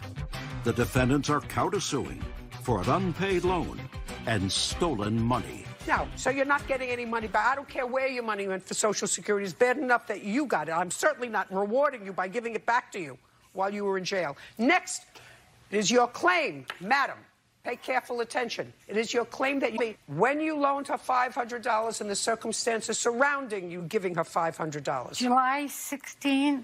Tell me the circumstances surrounding giving it. I had received a small inheritance. I don't know. Don't show me anything. From my uncle, and she found out I had it. How did she find out? Because I was buying things, and she just knew by me buying things. What were you buying? I bought a TV. I was putting money into my car to fix my car. So you must have told her that you got an inheritance. Yes, after a while. You told her? Okay. And she asked me if she could borrow $500. For what? She didn't give an explanation. No, I would have said to her as her mother, what do you need $500 for? Well, I didn't. What did you need $500 for? That, honestly, is a lie, Your Honor. What's a lie? The amount that she's telling you. What was the amount? It was probably like $20, and that wasn't. She gave it to me. You mean she gave you $20? Yeah, that was. How much do you collect from Social Security disability? $733 a month. How much do you collect from Social Security? $795. And what do you do? I am also disabled. And what do you collect from disability? Mine is like $761. Judging for the plaintiff is dismissed. We're done here. Excuse me, step out. She made her decision, and that's that. I thought it was good. My daughter has played me. I don't owe my parents anything. Never once did. I just think it's a very rotten thing to do. There's no more family. And now, the next case. All parties in the matter of Benson versus Jones. Step forward. Jason Benson is suing his former friend and landlord, Gerald Jones, for destruction of property and stolen money. Mr. Jones, how many rental units do you own? 2. And where are they? Los Angeles. When did you purchase them? May of 2010. And how long do you know Mr. Benson? I would say 7 years. So you were friends? Yes. Mr. Benson, this is what your lawsuit is about. You were in trouble. You had no place to live. You were going to become homeless. Mr. Jones had one of his units that he was about to begin refurbishing. He said to you, you know what? I don't want you to be homeless. You can come and stay in one of my units for a short period of time, transitionally. You have to be ready to, get out quickly because I'm going to be refurbishing that unit so that it can be a rental unit and I can get value for it. He also says he told you don't move in a whole bunch of stuff because my guys are going to have to work all around it. And he charged you $250 just to store my stuff there. $250. Just to store my stuff there, yes. Well, you were correct. staying there. Well, somewhat. I was working a lot at the time. I was working like 16 hours, so I would get minimum sleep. I wouldn't even sleep there half the time. You can go into a storage unit, sir, for Sure less than enough. $250 a month if you wanted to store your stuff. You were staying in the apartment. That's what you say. Correct. And when did you start staying in the apartment? In May of 2016. And then there came a time when Mr. Jones had a conversation with you about the work that was going to be commencing in the apartment. When was that? When was that, Mr. Jones? July 1st? Oh, I'm sorry. Go ahead. Right around before the 4th of July holiday, so around July 1st, the 30th of June, July 1st. Okay. And you want to tell me what that conversation was? Do you remember the conversation? He was basically telling me that I needed to move my things around so that they could come in and start painting the walls, maybe doing some renovations and stuff. So I basically let him know that because I was single-handedly doing it, that I was going to need his help in order for me to move things around. He agreed. He said, okay, I'll come over there. Because I didn't make a phone call, he basically, went against what was going on, hired some guys. I have no idea what you're just talking about. You can't hear me? I'm sorry. He told you to get your stuff out. Correct. Because his guys were going to be coming in and working. Right. Spoke to him and asked him if he would be able to help me because I didn't have anybody to help me, and he said yes. So during that time, I was expecting him to show up and help me out. He didn't. So How old are you? I'm 33. And you're working 16 hours a day? Correct. Doing what? Construction. You worked for a firm? At the time, I was, yes. How long did you work for them? For about like 6 or 7 months. Well, if you work for the same construction firm for 16 hours a day, you ask one of your buddies after work, and you come, please help me, I'll give you $100 and move some furniture for me. A lot of them didn't speak English, so I couldn't communicate with them. No, I'm dead serious. All right, Mr. Benson. Judge Judy continues in a moment. Money owed for property damage and money taken without permission. What money did he take? This man who gave you a place to live, who you squatted in his apartment for 3 months without paying, what money do you think he stole from you? Real cases, real people. Judge Judy. Jason Benson says his former friend and landlord, Gerald Jones, caused his belongings to be destroyed and stole his money. Gerald is countersuing for rent. So what did you do, Mr. Jones? What I did is I talked to him around July 1st. That was middle of the week for you to move your things out so I can have because they're going to start construction next week. Jason told me that he needed help because it was just him. In my mind, I said, you know, I don't mind helping you out because my incentive is to get the place ready to go so it can be leased. But in my mind, I was thinking, well, you know what? You should have not moved all your things in. Did you help him move his things in? I did not. Who helped you move your things in? A co-worker of mine. It was a female who actually moved my things in with me. Like, yeah. She couldn't really take on any, like, you know. Well, I no longer speak to that woman, so I really couldn't ask for her help any longer. So it's not a sob story. It's just the truth. Your lawsuit's going nowhere. You understand that? No, I understand. You understand, and you understand why. Well, I mean, you understand it's why. Not so much like the agreement. Just a second. He's not responsible for you. You're responsible for you. Now, after he moved some of your stuff outside, and he did put it outside, you said under a garage, under a tarp? Under the carport in the backyard. Okay. That didn't discourage you. You still stayed there until November, according to you. You stayed there. That was July, August, September, October. And what date in November did you move out? Around the 12th, the 15th. Where did you sleep, Eve? Did he ask me to leave? No, we came to an agreement that I would leave on a certain date. Well, tell me about reaching that agreement.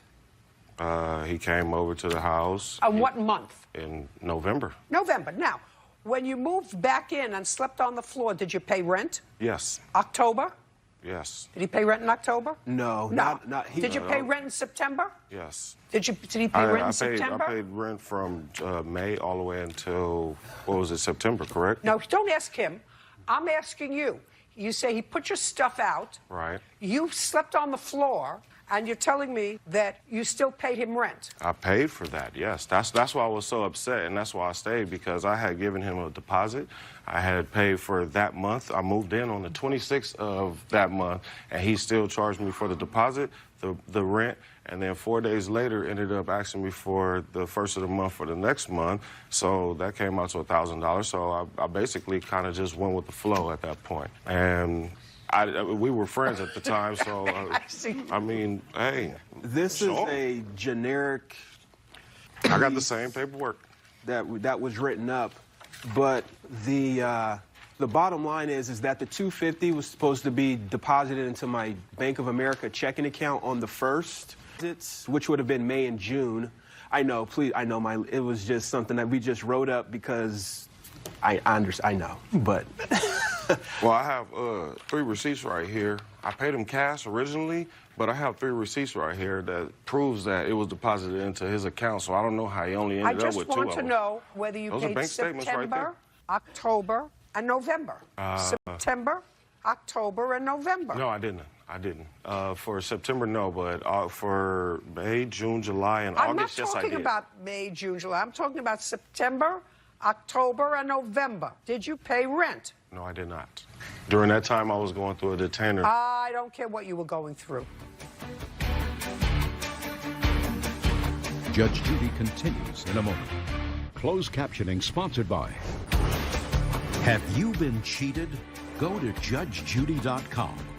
Like us on Facebook and follow us on Twitter. This is what you can't sue him for. You can't sue him for loss of rent because once it's remodeled, you can get so much more for the apartment. The apartment was remodeled, according to you, in September. The apartment is currently being remodeled. Okay. And it hasn't been done yet. Done yet, fine. So he owes you for the 3 months that he didn't pay you, September, October, and November, on your $10. Now, money owed for property damage and money taken without permission. What money did he take? This man who gave you a place to live, who you squatted in his apartment for 3 months without paying, what money do you think he stole from you? I can't say he personally stole it, but he hired a a couple of guys to come in and remove all of my property out during that time. They were going through personal property. I had a shoebox full of money that had $3,100 in there, first off, and I have pictures to prove that my property was thrown outside with a sprinkler system on them 2 times a day. At 7 o'clock in the morning, 7 o'clock at night. You have no case. You're a complainer. Excuse me? You have no case. Judgment on the counterclaim for $750. Your case is dismissed. We're done. Thank you. Parties are excused when they step out. Judge Judy continues in a moment. And on the next Judge Judy. I got pictures to prove that everything that was damaged was damaged. Nothing happened. I have money that's stolen, missing. Property wasn't missing. It is what it is. It's a learning lesson on my end. Move on. Not to least to any family or any friends.